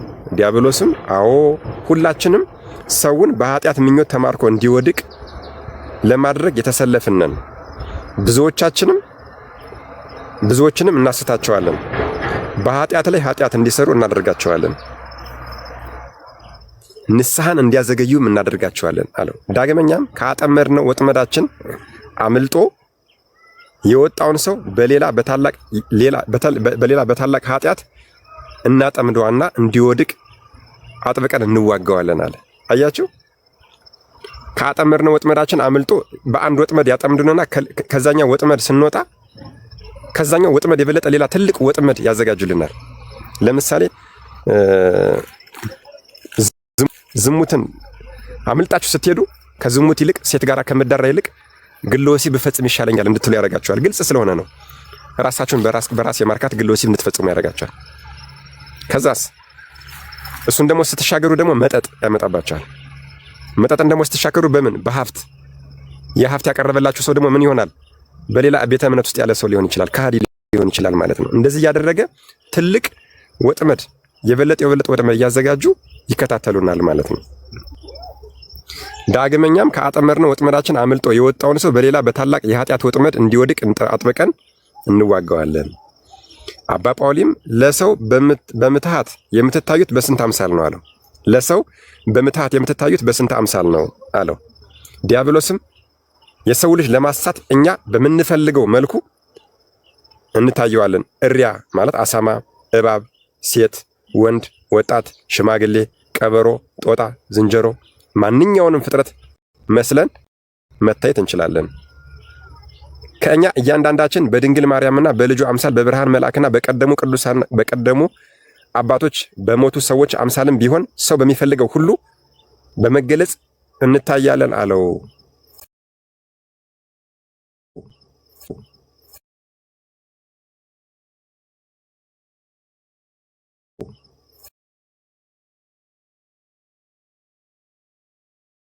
ቅድስት ድንግል ማርያም አምሳል በልጇ አምሳል ያለ ስሙን መጥራት ስለማይችል ነው። አባ ጳውሊም እናንተ አሳቾች እንደሆናችሁ ለሰው በምን ትታወቃላችሁ አለው። እናንተ አሳቾች እንደሆናችሁ በምን ትታወቃላችሁ? አሁን ይህንን ሌሎች ቤተ እምነት ላይ ያሉ አያውቁትም፣ እኛ ግን እናውቀዋለን። እኛ የት እናውቀዋለን? ድርሳነ ሚካኤልን የሄዳሩን አላነበባችሁትም እንዴ? ድርሳነ ሚካኤል የሄዳሩ ላይ እኮ ቅዱስ ሚካኤልን መስሎ መጥቶ ዲያብሎስ ሊያጠፋት ቢል በትረ መስቀል የያዘው በትር ላይ መስቀል ባለመኖሩ እኮ ለይተዋለች አይደለ? እናታችን ቅድስት አፎሚያ። ይሄ ትልቅ ምሳሌ ነው። ለምሳሌ መቆራረጥ ጀመረ እንዴ?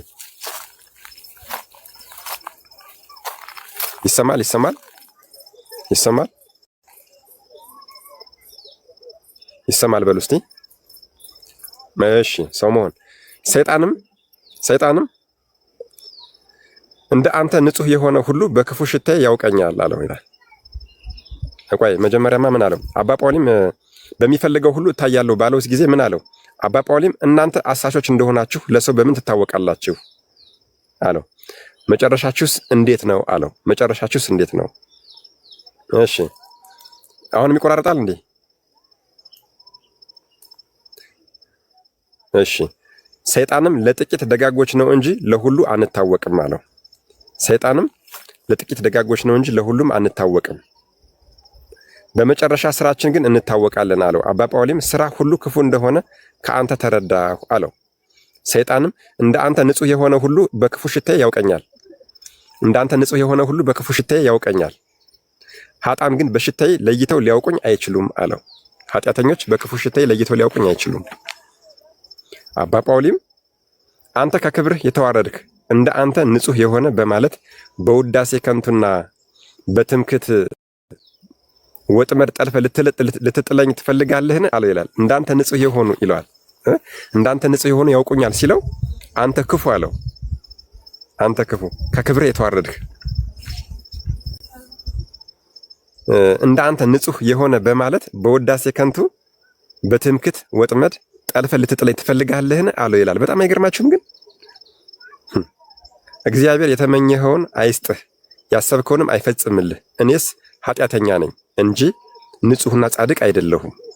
ዕለተ ሞቴን አስባለሁ፣ በፊቴ የእግዚአብሔር ፍርድ ይጠብቀኛልና ከእርሱ ፊት ስቆም ምን አደርጋለሁ ብዬ አስባለሁ ብለው መለሱለት አባታችን አባ ጳውሊ። አንተ የተረገምክ ዳግመኛም ስለምጠይቅ ነገር ምንም ከእኔ እንዳትሰውረኝ በስሙ አምልሃለሁ አለው። ዲያብሎስም ከአንተ የተነሳ ወዮልኝ፣ እነሆ ከዚህ በፊት ተሰምቶ በማይታወቅ መከራ ተፈተንኩ። አንተ ክፉ ሽማግሌ በእኔ ላይ ከወዴት እንደሰለጠንክብኝ አላወኩም አለው። አባ ጳውሊም እንዴት አድርገህ ነው በገዳም ከሚኖሩት ጋር የምትዋጋው አለው። ይኸውላችሁ ወደ ትዳር ይመጣል፣ ወደ ሕፃናት ይመጣል። ገና እንቀጥል። ተመችቷችኋል? እንቀጥል ነው ወይስ ወደ ነገ እናስተላልፈው? ተመችቷችኋል? እንቀጥል። ጊዜ የሌላችሁ ከሌላችሁ ብዬ ነው። እሺ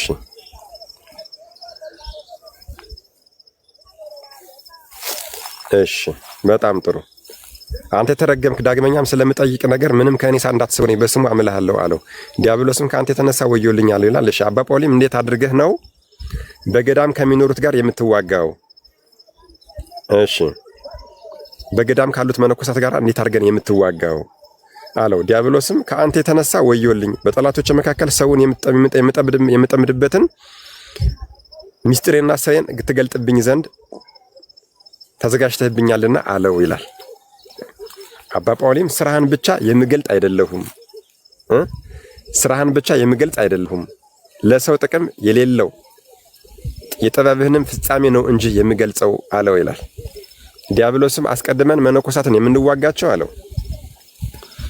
አስቀድመን መነኮሳትን የምንዋጋቸው በገዳሙ ቆይታ ላላቸውና በዕድሜ በማዕረግ ለሚበልጧቸው ለአበ መምህሩ ለአበ ማህበሩ እሺ በጀ ብለው እንዳይታዘዙ ምክራቸውን ተግሳጻቸውን እንዳይቀበሉ እንዳይሰሙ እኔ የምነግራቸውና የማሳስባቸውን ለአበው እንዳይነግሩ በማድረግ ነው ይላል። በጣም የሚገርም ነው። ትዕቢተኛ ያደርጋቸዋል። ዳግመኛም ጥርጣሬንና መሸበርን የልብ ድንጋጤን በላያቸው እናመጣባቸዋለን። በሐሰተኛ ህልም እናስታቸዋለን። በዚህ ባያምኑና ቢያቸንፉን ብዙ የምኞት ፈተናን እናመጣባቸዋለን። ወርቅና ብር መውደድን፣ የላመ የጣመ መብላት መጠጣትን እናመጣባቸዋለን። ያለ ምክንያት በየጊዜው ሴቶች ወንዶችን፣ ወንዶች ሴቶችን እንዲያዩና እንዲገናኙ እናደርጋቸዋለን። በዚህም በእነርሱ ላይ ታላቅ ውድቀትንና አእምሮ ማጣትን መጨነቅን እናመጣባቸዋለን አለ። መነኮሳትን እንዴት እንደሚፈትን ተመልከቱ። እሺ የማይጠቅም ዙረትን መነኮሳትን እንግዲህ አይታችኋል ሲዞሩ አይደለ? ይኸው እሱ ነው የሚያደርገው። ተመልከቱ። የማይጠቅም ዙረትን እንዲያበዙ እናደርጋቸዋለን።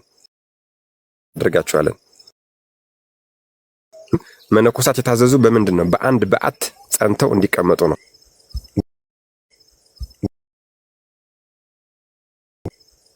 ምን አለ? ከንቱ ዙረትን እንዲያበዙ እናደርጋቸዋለን። ሰውን የሚያጣሉና ነገር አመላላሾች እንዲሆኑ ልብ አድርጉ በደንብ። ማለት መነኮሳት ላይ የሚፈጽሙት ማለት እኛ ላይ የሚፈጽሙት ነው። እሺ እኛ ላይ የሚፈጽሙት ነው። መነኮሳት ላይ የሚፈጽሙት ማለት ለኛ ማለት ነው። የማይጠቅም ዙረትን እንዲያበዙ እናደርጋቸዋለን። እኛ ስምን ዞር የለንም።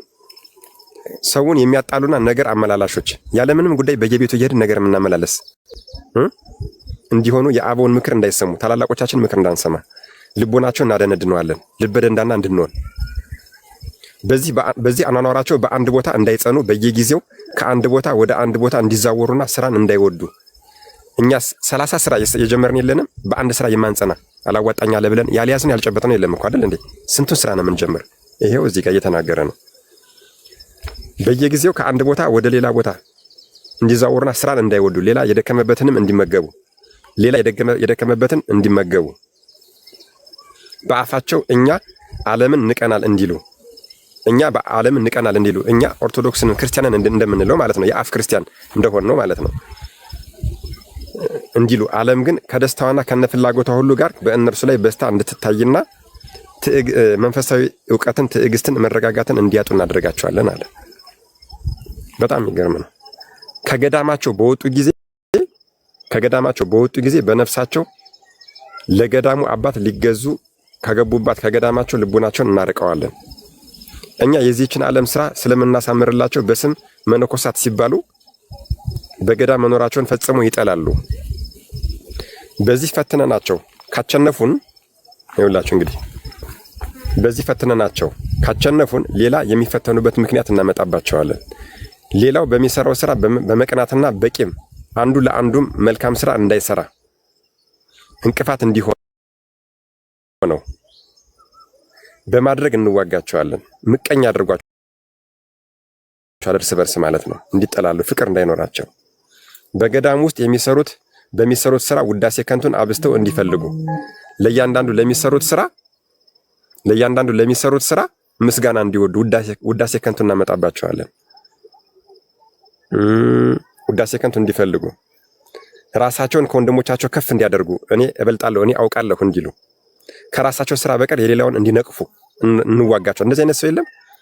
የሆነ መንፈሳዊ እዚህ ቲክቶክ ላይ እንኳን ገጥሟቸው አያውቅም። የሆነ ነገር ስትናገሩ ከበጎ ማያይ ሰው አለ። ጥያቄ የሚመጣበት በቃ ጥያቄ የሚጠይቅ በጣም ተመልከቱ እንግዲህ አለ እንደዚህ አይነት ሰው እና ሙሉ ለሙሉ ነው የተናገረ ሙሉ ለሙሉ በቃ የሚሰራውን ስራና ከራሳቸው ስራ በቀር የሌላውን የሚነቅፉ አሉ እኮ። ኃላፊውን ዓለም መመኘትንና ስጋዊ ትምክህትን ዘወትር በናቸው እናሳድርባቸዋለን። በዚህ ሁሉ የኃጢአት ወጥመድ ካቸነፉንም ተስፋ እንዲቆርጡ ክፉ ሐሳብን በእነርሱ ላይ በማምጣት ዘወትር እንበረታባቸዋለን አለ። ከዚህ ሁሉ ጋር ዳግመኛ በላያቸው ላይ ጊንጡን፣ እባቡን፣ ቅማሉን፣ ቁንጫውን፣ ትኋኑን የሚያሰቃዩቸውን ሁሉ አራዊት እናስነሳባቸዋለን። ከምግባቸው ዘመሚቱን፣ ትሉን፣ ክፉን ነገር ሁሉ እናስገባባቸዋለን። ተመልከቱ እንግዲህ የእጅ ስራ አዝመራቸውንና እንስሶቻቸውን በአራዊትና በአይጥ በአእዋፍ በበሽታ በተቻለ ሁሉ እናጠፋባቸዋለን። አባ ጳውሊም በዚህ በምትዋጋቸው መከራ ምን ትጠቀማለህ አሉት። እነርሱስ በምን ያቸንፉሃል አሉት። ዲያብሎስም ፈጣሪያቸውን እንዳያመሰግኑና ተስፋ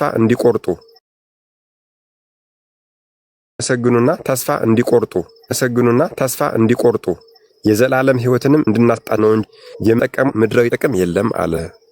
አይገርማችሁም? በጣም በምን ያቸንፉሃል ስለምትለኝም አለ ይሄም ሁሉ ኃጢአት አድርገህባቸው ስራ ሰርተህባቸው በምን ያቸንፉሃል ለምትለኝ በፍቅር፣ በመታዘዝ፣ በትዕግስት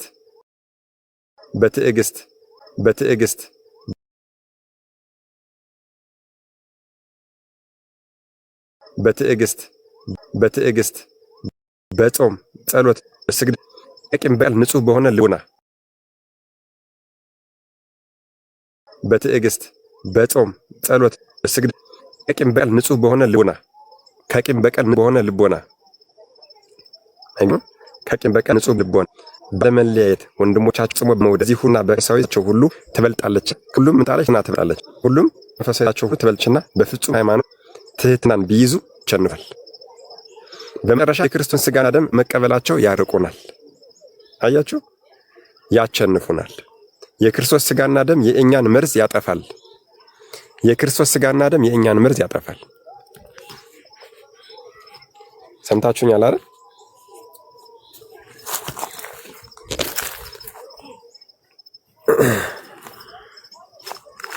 እሺ አሁንስ ይሰማል?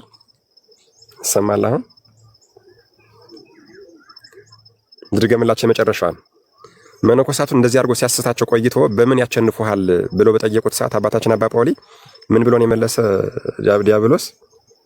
በምን ያቸንፉሃል ስለምትለኝም በፍቅር፣ በመታዘዝ፣ በትዕግስት፣ በጾም በጸሎት በስግደት ከቂም በቀል ንጹሕ በሆነ ልቦና ባለመለያየት ወንድሞቻቸውን ፈጽሞ በመውደድ እርስ በርስ በመዋደድ ከዚህ ሁሉ ጋራ ትህትና ትበልጣለች ይላል። ከዚህ ሁሉ ጋራ ትህትና ከመንፈሳዊ ስራቸው ሁሉ ትበልጣለች ይላል። ትህትና ይኸውላችሁ ትህትናን በፍጹም ሃይማኖት ሆኖ ትህትናን ቢይዙ ያሸንፉናል። በመጨረሻም የክርስቶስን ስጋና ደም በመቀበላቸው ያርቁናል፣ ያሸንፉናል። የክርስቶስ ስጋና ደም የእኛን መርዝ ያጠፋል ይላል። አሁን አንድ ጊዜ እዚች ላይ ምን ብላችሁ ትጽፋላችሁ መሰላችሁ? እዚህ ላይ ኮሜንቱ ላይ ያላችሁት በሙሉ ማለት ነው ከተሰማችሁ የክርስቶስ ስጋና ደም የሰይጣንን መርዝ ያጠፋል ብላችሁ ጻፉ። ይሄው በቃ እሱ የተናገረው እኮ ነው። የክርስቶስ ስጋና ደም የሰይጣንን መርዝ ያጠፋል ብላችሁ ጻፉ። እስኪ ደስ ይበለኝ። የክርስቶስ ስጋና ደም የሰይጣንን መርዝ ያጠፋል ብላችሁ ጻፉ ከተሰማችሁ። ከዛ እንቀጥላለን። የክርስቶስ ስጋና ደም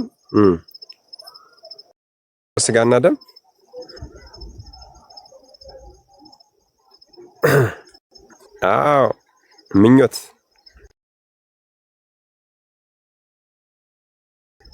እንደሱ ነው እንጂ እንደሱ ነው በቃ። አዎ የክርስቶስ ስጋና ደም የሰይጣንን መርዝ ያጠፋል። በቃ ይሄ ነው። የክርስቶስ ስጋና ደም የሰይጣንን መርዝ ያጠፋል። እውነት ነው። ማርያምን ማንም ሰው ሲጠይቃችሁ እንደዚህ ሆንኩኝ እኮ ተቸገርኩኝ እኮ ሲላችሁ ይችን ነው የምትሉት። እሺ ከዚህ በኋላ አደራ እሺ። ማንም ሰው ሲጠይቃችሁ ከዚህ በኋላ የክርስቶስ ስጋና ደም የሰይጣንን መርዝ ያጠፋል ብላችሁ ኮሜንት ላይ ጻፉለት። ማንም ሰው በቃ ዘበልአ ስጋዬ ወሰት የደም ያሃሉ ምስሌ አይደል ያለ፣ ስጋዬን የበላ ደሜን የጠጣ የዘላለም ሕይወት አለው ነው ያለ። በቃ አለቀ። እሺ እንቀጥላለን። አመሰግናለሁ በጣም ሁላችሁንም፣ እግዚአብሔር ያክብራችሁ። ታንኪዩ በጣም እሺ። እንቀጥል። ሲቆራረጥ ተቆራረጠ ትሉኛላችሁ። እሺ አባ ጳውሊም ከእናንተ የተነሳ ለሰው ወዮለት አለ። አባ ጳውሊም ከእናንተ የተነሳ ለሰው ወዮለት አለ። የእግዚአብሔር አብ የባህሪ ልጅ ጌታችን ኢየሱስ ክርስቶስ በመጀመሪያ በራችሁን ይዝጋ፣ ወጥመዳችሁ ይጥፋ፣ ኃይላችሁም ይድከም አለው። ያን ጊዜ የተረገመ ዲያብሎስ አንተ ክፉ ሽማግሌ ከእንግዲህ ወዲህ ምንም ነገር አልነግርህም፣ ከአሁን በኋላ ከአንተ ዘንድ ወጥቼ እሄዳለሁ ብሎ ጮኸ ይላል። አባ ጳውሊም ከዚህ የሚበዛ ብዙ የምጠይቅህ ገና ጥያቄ አለኝና አንተ ርኩስ የክፉ ስራ ምስጢርህን ጨርሰህ ሳትነግረኝ ትሄድ ዘንድ ስልጣን የለህም። በውኑ ከአዳም ልጆች የምትፈራው አለን አለው ይላል። ይኸውላችሁ እንግዲህ አዳምጡ በደንብ። ከአዳም ልጆች የምትፈራው አለን አለው ይላል። ዲያብሎስም ከአዳም ልጆች የምፈራውም የማልፈራውም አለ ይላል። በውኑ ከአዳም ልጆች የምትፈራው አለን ብለው ሲጠይቁት እሱ ምን አለ? ከአዳም ልጆች የምፈራውም አለ የማልፈራውም አለ ብሎ ተናገረ። አዳምጡ በደንብ። አባ ጳውሊም የምትፈራቸውና የማትፈራቸው እነማን እንደሆኑ ሳትዋሽ እውነቱን ትነግረኝ ዘንድ በአምላኬ ስም አምልሃለሁ አለው። ዲያብሎስም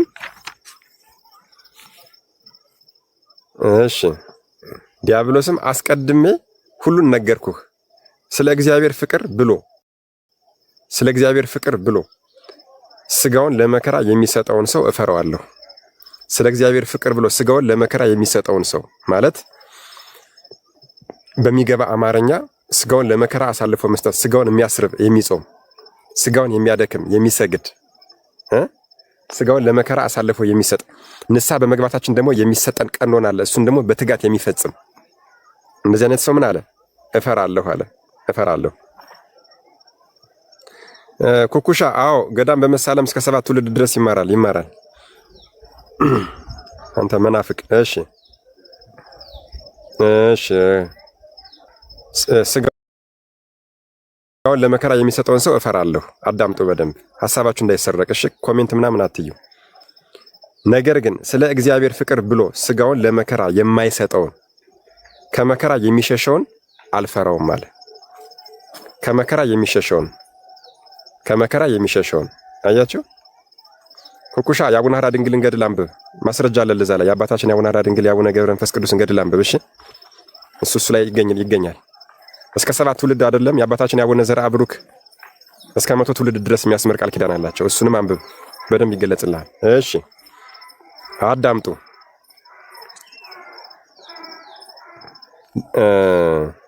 ከመከራ የሚሸሸውን ስጋውን ለመከራ አሳልፎ የማይሰጠውን ሰው አልፈራም አለ። እሺ አዳምጡ። አባ ጳውሊም ዳግመኛ አሁን ከነገርከኝ ሌላ ማንን ትፈራለህ አለው። አሁን ከነገርከኝ ሌላ ማንን ትፈራለህ አለው ይላል። ዲያብሎስም የቅዱሳንን አጽምና አጽማቸውን የሚጠብቁ መላእክትን እፈራለሁ አለው። ኩኩሻ ካለህ መናፍቁ ኩኩሻ እዚህ ላይ አዳምጥ፣ በደንብ አዳምጥ። አባ ጳውሊ ምን አለው? ዳግመኛም አሁን ከነገርከኝ ሌላ ማንን ትፈራለህ አለው። ዲያብሎስም ምን ብሎ መለሰ? የቅዱሳንን አጽምና አጽማቸውን የሚጠብቁ መላእክትን እፈራለሁ አለ። አይገርማችሁ? የቅዱሳንን አጽም የሚጠብቁና አጽማቸውን የሚጠብቁ መላእክትን እፈራለሁ አለ። ገድል ካልፈለክማ ውጣ ከዚህ። ምን ታረጋለህና? ከዚህ ውጣ። እሺ ስለ ክርስቶስ ብለው መከራውን በመታገስ ስለተጋደሉት ተጋድሎ ከእግዚአብሔር ዘንድ ታላቅ ክብር ተዘጋጅቶላቸዋልና ቃል ኪዳንም ተቀብለዋልና በቦታቸው እንዳንኖር መላእክት ይከለክሉናል፣ ያባርሩናል፣ ኃይላችንም ይደክማል። እኛም በዚያ ቦታ የኃጢአት ፍርፋሪ እናገኝ ዘንድ ዘወትር ተግተን ዙሪያው ላይ እናንዣብባለን፣ እንዋጋለን አለው። አይገርማችሁም? በጣም ልድገምላችሁ፣ ደስ የምትልናት ይቻላል። ዳግመኛ አሁን ከነገርከኝ ሌላ ማንን ትፈራለህ አለው። የትኛው ነው መጀመሪያ እፈራለሁ ያለ? የሚጾሙ የሚጸልዩ የሚሰግዱ ሰዎችን ይፈራል። ስጋቸውን ለመከራ አሳልፈው የሚሰጡ ለክርስቶስ ፍቅር ሲሉ ስጋቸውን ለመከራ አሳልፈው የሚሰጡትን ይፈራል። ነገር ግን ስጋቸውን ለመከራ አሳልፈው የሚሰጡትን አልፈራም አለው። ከነዚህ ውጭ ማንን ትፈራለህ ሲለው የቅዱሳን አጽም ያለበትና የቅዱሳንን አጽም የሚጠብቁ መላእክትን እፈራለሁ አለ። ለምን? ስለ ክርስቶስ ብለው መከራውን በመታገሳቸው ስለተጋደሉ ቅዱሳኑ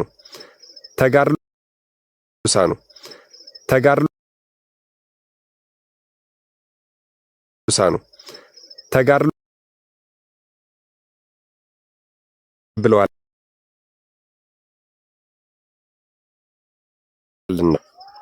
በቦታችን ኖር መላእክት ያባርሩናል፣ ኃይላችንም ይደክማል። እኛም በዚያ ቦታ የኃጢአት ፍርፋሪ እናገኝ ዘንድ ዘወትር ተግተን እንዋጋለን፣ እናንዣብባለን አለ ማለት ነው።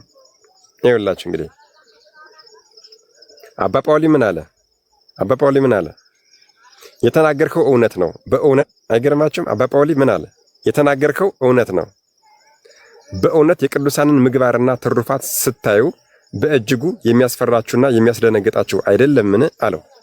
ይኸውላችሁ እንግዲህ ይሄ ነው። አባ ጳውሊ ምን አለው? በእውነት የቅዱሳንን ምግባርና ትሩፋት ስታዩ በእጅጉ የሚያስፈራችሁና የሚያስደነግጣችሁ አይደለምን አለው። ይሄ ኩኩሻ የሚባል መናፍቅ እንደሚደነግጠው አሁን ማለት ነው። ይኸውላችሁ ዲያብሎስም ምን አለ? አዎ ፍቅርን፣ ቅን ህሊናና ንጹህ ልብን ተመልከቱ። ፍቅርን፣ ቅን ህሊናና ንጹህ ልብን፣ ትህትናን፣ ጾምን፣ ጸሎትን፣ ስግደትን፣ ለመልካም ሥራ መትጋትን ስናይ እንፈራለን። ይበልጡንም የድንግል ማርያም ልጅ ለደቀ መዛሙርቱ ያስተማራቸውን ጸሎት አቡነ ዘበሰማያት ወይም ደግሞ አባታችን ሆይ የሚለውን ጸሎት እንፈራለን አለ። አይገርማችሁም? በጣም ይገርማል። እንደዚህ ነውና እሺ አባ ጳውሊም የማርያም ልጅ የምትለው ማንን ነው አለው። እሺ አባ ጳውሊም የማርያም ልጅ የምትለው ማንን ነው አለው። ዲያብሎስም አንተን የፈጠረ እርሱ ነው አለው። አባ ጳውሊም በእውነት እርሱን ትፈራዋለህን አለው። ዲያብሎስም ከአንተ የተነሳ ወዮልኝ፣ ስሙን እየጠራህ አታቅለኝ። እንዴት አልፈራውም? እነሆ ኃይሌን አድክሟል፣ ብዙ ነፍሳትን አድኗል፣ ከእጄም ማርኳልና አለው። አባ ጳውሊም ከዓለም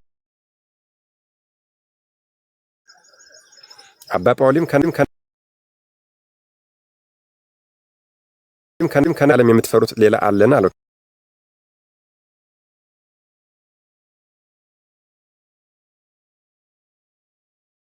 ከነገርከኝ ውጭ ዲያብሎስም አዎ አርሰሪያ የሆኑ ደስ የሚያሰት እግዚአብሔር ክርስቶስ ማደሪያ የሆኑ ደስ የሚያሰኙት ዳግመኛም እግዚአብሔርን ደስ የሚያሰኘውን ሁሉ እንፈራለን። ዳግመኛም በመንፈስ ቅዱስ ተመርተው የተናገሯትን ጸሎተ ሃይማኖትን የዘወትር ጸሎት ማለት ነው የሚጸልዩትን ምን እናለናል እንፈራለን አለ። ይሰማል ይሰማል። እሺ እንዴት ነው ይሰማችኋል? ከተሰማችሁ ብላችሁ ጻፉ።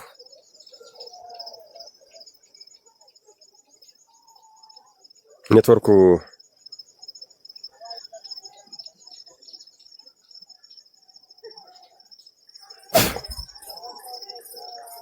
እሺ ሐሳባችን እንዳይሰርቁት ሚዩት ላድርጋቸው ብዬ ነው። እሺ ይሰማል። በጣም ጥሩ። የመጨረሻዋን ሰምታችሁኛል አይደለ? ያልኳችሁን ከዚህ ሁሉ አሁን ከነገር ይሄ ውጭ የምትፈራው ምን አይነት ሰው ነው ሲለው ምንድነው ያለ? ሃይማኖት ሰለስቱ ምዕት የደነገጓትን የድንግል ማርያም ወዳጆች ሊቃነ ጳጳሳት የደነገጓትን ጸሎተ ሃይማኖት ወይም ደግሞ የዘወትር ጸሎት የምትባለዋን ጸሎት በጣም እፈራታለሁ፣ እሷን የሚጸልይብኝ ሰው አልወድም አለ ይላል። የዘወትር ጸሎት ቀላል ጸሎት እንዳይመስላችሁ። ምንም ጸሎት የማታደርጉ ሰዎች መዝሙረ ዳዊት እስከምትጀምሩ ድረስ የዘወትር ጸሎትን ብቻ ብታደርጉ ራሱ ትልቅ ጸሎት ናት። የዘወትር ጸሎት የሚበዛባችሁ ደግሞ ትልቁ ጸሎት ምንድነው አለ ሲናገር፣ ራሱ ባለቤቱ ክርስቶስ ያስተማራት አባታችሁ ሆይ የሚልብኝ ሰው አልወድም አለ። ተመልከቱ እንግዲህ ተመልከቱ። እግዚአብሔርን ደስ የሚያሰኘውን ሁሉ እንፈራለን አለ። ዳግመኛም በመንፈስ ቅዱስ ተመርተው የተናገሯትን ጸሎተ ሃይማኖትን በጣም እንፈራለን አለ። በውሃ ምንጭ፣ በባድማ፣ በመቃብር ቤት፣ በወንዝ ስንዘዋወር ወይም እኛ ባለንበት ቦታ ሁሉ የጸሎተ ሃይማኖትን ጸሎት ስንሰማ እንደነግጣለን አለ። አይገርማችሁም? በጣም ዳግመኛም አንዱ ወንድሙን እኔ በድያለሁና ይቅር በለኝ የሚለውን የይቅርታ ቃል ስንሰማ እንርቃለን፣ እንደነግጣለን፣ እንሸሻለን። ዳግመኛም ቅዱስ መስቀልና የክርስቶስ ስጋና ደም ንጹህ ጸሎት ካለበት ቦታ መቅረብ አይቻለንም፣ እንሸሻለን አለው ይላል። ተመልከቱ እንግዲህ ወንድሙን እኔ በድያለሁና ይቅር በለኝ የሚለውን የይቅርታ ቃል ስንሰማ እንደነግጣለን፣ እንሸበራለን አለ። ወንድሙን ይቅርታ ሲጠይቅ አይወዱም። እህቷን ይቅርታ ሲጠይቅ፣ ቤተሰብ ለቤተሰብ ይቅርታ ሲጠያየቅ፣ ጓደኛ ለጓደኛ ይቅርታ ሲጠያየቅ አይወድም። እንደተቀያየመ እንዲቀርለት ነው የሚፈልግ እሱ። ልብ አድርጉ። በደንብ እየተናገረ ነው፣ ቃል በቃል እየተናገረና እሺ ወንድሜ፣ እሺ ሌላስ? ዳግመኛ ቅዱስ መስቀልና የክርስቶስ ስጋና ደም ንጹህ ጸሎት ካለበት ቦታ መቅረብ አይቻለንም፣ ከዚያ ቦታ እንሸሻለን አለው ይላል። እሺ አባ ጳውሊም ምን አለው?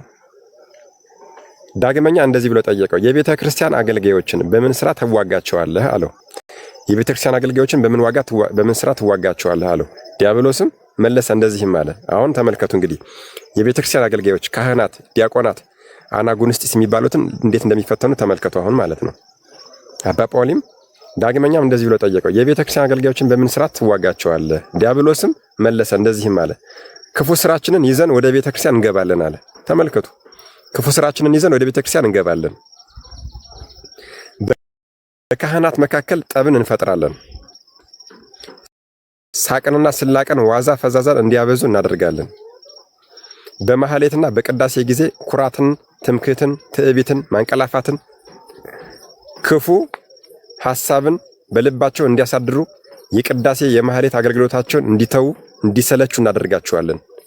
አዳምጡ በደንብ። በቅዳሴ ጊዜ ከቤተ ክርስቲያን እንዲሸሹ፣ ጉዳይ እንዲያመጡ፣ እንዳያስቀድሱ፣ ከክብረ ምስጢራት እንዲሳተፉ እናደርጋቸዋለን። ይሄ ደግሞ ለካህናት ብቻ ሳይሆን ለእኛም ጭምር ነው። ቅዳሴ ላለመሄድ ስንት ሐሳብ የምናመጣ ሰዎች አለን አይደል እንዴ? እናውቀዋለን እኮ። ቅዳሴ ላለመሄድ እኮ ስራ የምንፈጥር ሰዎች አለን። ቅዳሴ ላለመሄድ ነውና ይሄውም የመጨረሻ የዘላለማዊ ክብራቸውና ሕይወታቸው የሆነው የክርስቶስ ስጋና ደም ነው አለ። ካህናት ቅዳሴ ሳያስቀድሱ ቀሩ ማለት ስጋውና ደሙ ሳይቀበሉ ቀሩ ማለት ነውና በተለያየ ጉዳይ ለተለያየ አገልግሎት እንዲሄዱ በማድረግ ከስጋው ደሙ እንዲርቁ ያደርጋቸዋል። ይሄ ደግሞ ማለት የዘላለም ሕይወት የሆነው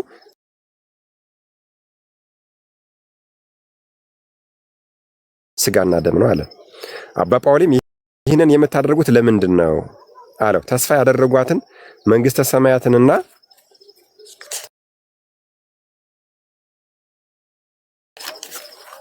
ስየት እንዳያገኙ ነው። በቅዳሴ ጊዜ አለ። በደንብ አዳምጡኝ። ቅዳሴ ምን ያህል ከባድ እንደሆነ እዚህ ላይ በአጭር አማርኛ ተናግሮታል። በደንብ አዳምጡኝ አደራችሁን።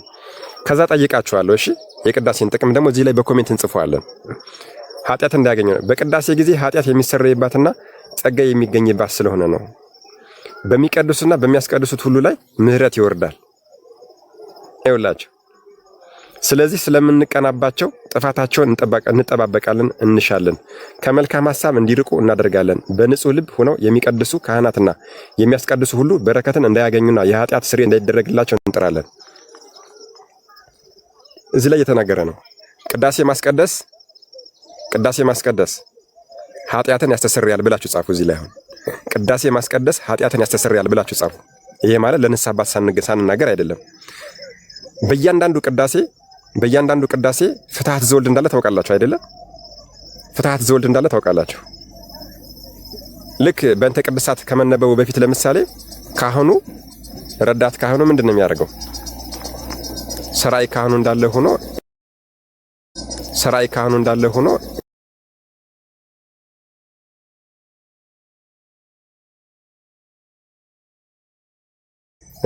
ፍትሐት ዘወልድ ነው የሚያነበው። ያ ፍትሐት ዘወልድ ማለት ምንድን ነው? እሱ ይነበባል በእያንዳንዱ ቅዳሴ ማለት ማንኛውም ቅዳሴ ላይ እና ማስቀደስ ኃጢአትን ያስተሰርያል። እግዚአብሔር ይስጣችሁ። በቃ ይሄ ነው።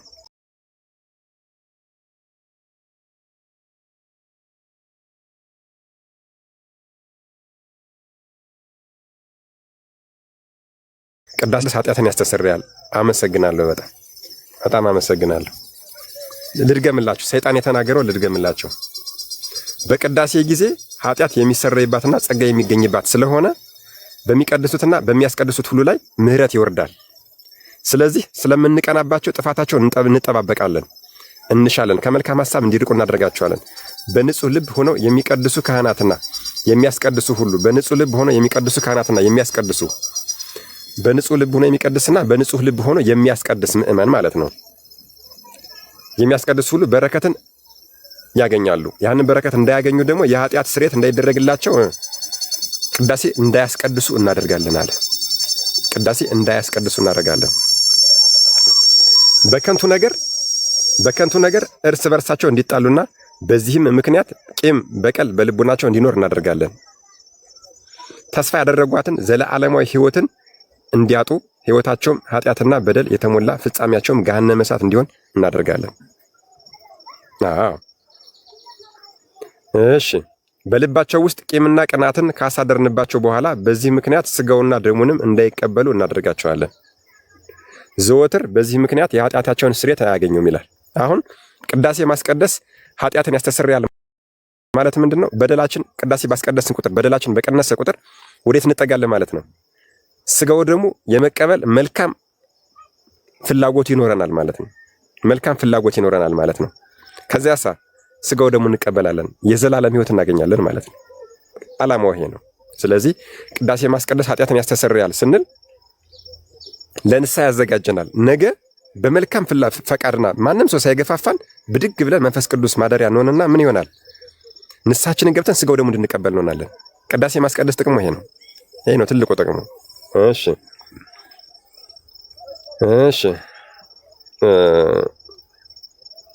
በከንቱ ነገር እርስ በርሳቸው እንዲጣሉና በዚህ ምክንያት ቂም በቀል በልቦናቸው እንዲኖር እናደርጋለን። ተስፋ ያደረጓትን ዘላለማዊት ሕይወትን እንዲያጡና ሕይወታቸውም ኃጢአትና በደል የተሞላ ፍጻሜያቸውም ገሃነመ እሳት እንዲሆን እናደርጋለን። በልባቸው ውስጥ ቂምና ቅናትን ካሳደርንባቸው በኋላ በዚህ ምክንያት ስጋውና ደሙንም እንዳይቀበሉ እናደርጋቸዋለን። ይኸውላችሁ በልባችን ውስጥ ቂምና በቀልን ያሳድርና ስጋው ደግሞ እንዳንቀበል ያደርገናል። ለምንድን ነው? ኧረ በገሌ ላይ ቂም ይዤ አይደለም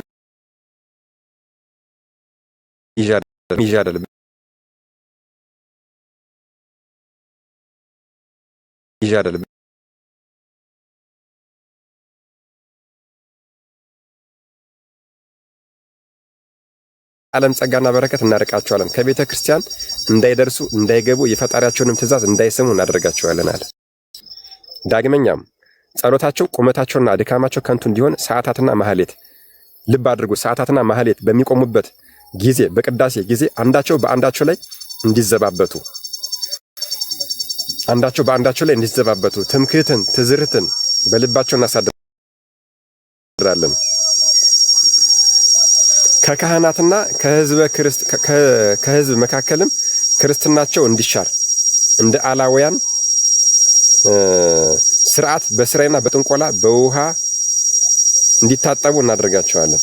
አያችሁ ስጋው ደግሞ የተቀበለ ሰው ለምሳሌ አሁን ለስጋው ደግሞ ክብር ስላለው 24 ሰዓት ሳይሞላ ይታጠብ አይደለ? እነሱ ግን ምን ያደርጋሉ? 24 ሰዓት ሳይሞላቸው እንዲታጠቡ ያደርጋቸዋል። 24 ሰዓት ሳይሞላቸው ስጋው ደግሞ አቅለው እንዲያዩ ያደርጋቸዋል። እየተቆራረጠ ከሆነ እንድትነግሩኝ እሺ። አንዲት ደግሞ የምትረብሽ ወፍ አለች እዚህ። ሲቆራረጥ ንገሩኝ እሺ። በውስጣቸው ብዙ ወጥመድ እናስቀምጣለን። ከአንዲቱ ቢያመልጡ በሌላይቱ እንዲያዙ እናደርጋቸዋለን። በማህሌት በሰዓታት በቅዳሴ ጊዜ በእውቀት እኔ እበልጣለሁ እንዲባባሉ እናደርጋቸዋለን። በቅዳሴ ጊዜ በማህሌት ጊዜ የኔ ድምጽ ቆንጆ ነው እንዲሉ እኔ ሳነብ ጎበዝ ነኝ እንዲሉ። አያችሁ በጣም አይገርማችሁ? በቅዳሴ ጊዜ በማህሌት ጊዜ በሰዓታት ጊዜ በኪዳን ጊዜ የኔ ድምጽ ቆንጆ ነው ማይኮን አምጣው እንዲሉ አምጣው እኔ ነኝ ማነብ እንዲሉ። ወፋ በጣም እየረበሸች ነው። ከዚህ ከወጣው እኮ ኔትወርኩ ደግሞ እንዳያስቸግረኝ ብዬ ነው። እስኪ ቦታ ልቀይር። መናፍቃን በዚህ ተፈጥሮ በዚህ እየፈተነ ነው ይሄን መጽሐፍ እንዳናነብ ዛሬ ምን ይሻላል? ድምፁ ከባሽ አሁን ቀንሷል አይደል? ቀንሷል አሁን።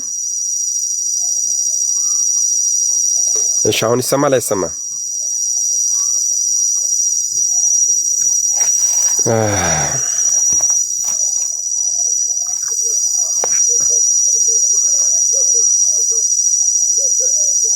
እሺ አሁን አልቀነሰም እንዴ? ድምፁ ቀንሷል?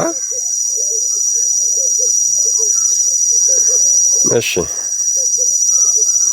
እና በኪዳን ጊዜ በማህሌት ጊዜ በሰዓታት ጊዜ በቅዳሴ ጊዜ ምን እንዲሉ ያደርጓቸዋል? የኔ ድምጽ ጥሩ ነው፣ እኔ ሳነብ ፈጣን ነኝ፣ እኔ ሳነብ ጎበዝ ነኝ እንዲሉ። ታምረ ማርያም ሲነበብ፣ ታምረ ኢየሱስ ሲነበብ፣ የቅዱሳን ገድላት ሲነበቡ፣ ድርሳናት ሲነበቡ እኔ እበልጣለሁ እያሉ የኔ ድምጽ ያምራል፣ የኔ ንባብ ያምራል፣ እኔ ጎበዝ ነኝ እያሉ እርስ በርስ እንዲጣሉ ያደርጓቸዋል። ይኸውላችሁ እንግዲህ እኔ ላመስግን፣ እኔ ልቀድስ፣ እኔ ልዘምር፣ እኔ ላንብብ፣ አያችሁ እንዲሉ አደርጋቸዋለሁ አለ ሰይጣን ነው እያለ ይሄን ያለ እንግዲህ እና ኦኬ አሁን አልቀነሰም እንደ የወፋ ድምጽ ቀንሷል ብዬ እኮ ነው። በዚህ ምክንያት እርስ በርሳቸው እንዲጣሉ እናደርጋቸዋለን አለ። ንጽህና ሳይኖራቸው በድፍረት እንዲያገለግሉ እናደርጋቸዋለን። ንጽህና ሳይኖራቸው በድፍረት እንዲያገለግሉ እናደርጋቸዋለን። ይኸውላችሁ ንጽህና ሳይኖራቸው በድፍረት እንዲያገለግሉ የሚያደርጋቸውም እሱ ነው። ገላቸውን ሳይታጠቡ ቆሽሾ ሊሆን ይችላል፣ ወይ ባለትዳሮች ከሆኑ ከባለቤቶቻቸው ጋር ተገናኝተው ሊሆን ይችላል። ብቻ በተለያየ መንገድ ማለት ንጹህ ሳይሆኑ እንዲያገለግሉ። እሺ ቅናትና ሽንገላ። እሺ ቅናትና ሽንገላ፣ ቂምና ትዕቢት በልባቸው እያለ ቅዳሴ እንዲገቡ እናደርጋቸዋለን። ቅናትና ሽንገላ፣ ቂምና ትዕቢት በልባቸው እያለ ቅዳሴ እንዲገቡ እናደርጋቸዋለን። አንዱ በአንዱ ላይ እንዲዘባበትና እንዲታበይ እናደርገዋለን።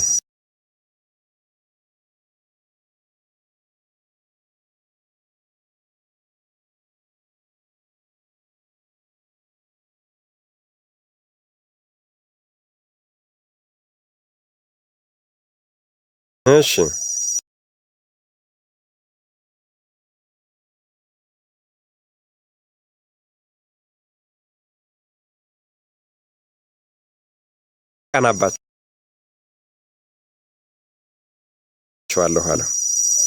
እቀናባቸዋለሁ። ስለዚህ አሕዛብ ክፉ ስራቸውን አይተው ሃይማኖታቸውን እንዲነቅፏት ለማድረግ ነው አለው። ይኸውላችሁ እንግዲህ አባ ጳውሊም ከሕይወትና ከመልካም ስራ የተለየ ክፉ ባላጋራ ኃጢአት በእነርሱ ላይ ከወዴት ትመጣለች? የአመጽ መገኛ የኃጢአት መኖር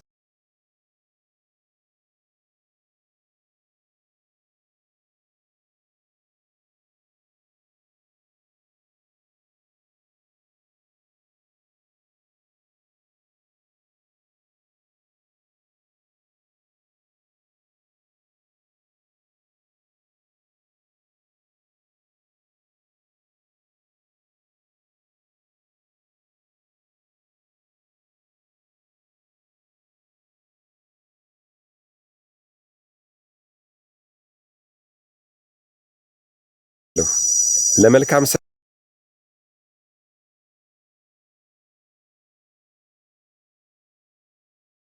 መንፈሳዊና ሰው ካሉ የክፋት ስራዬን ሳይመረምሩ ይቀበሉኛል አለ።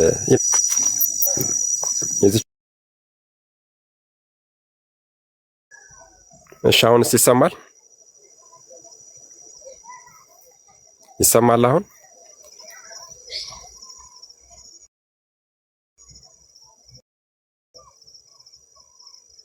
ተቆራረጠ?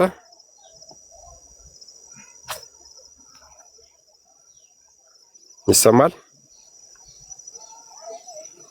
እሺ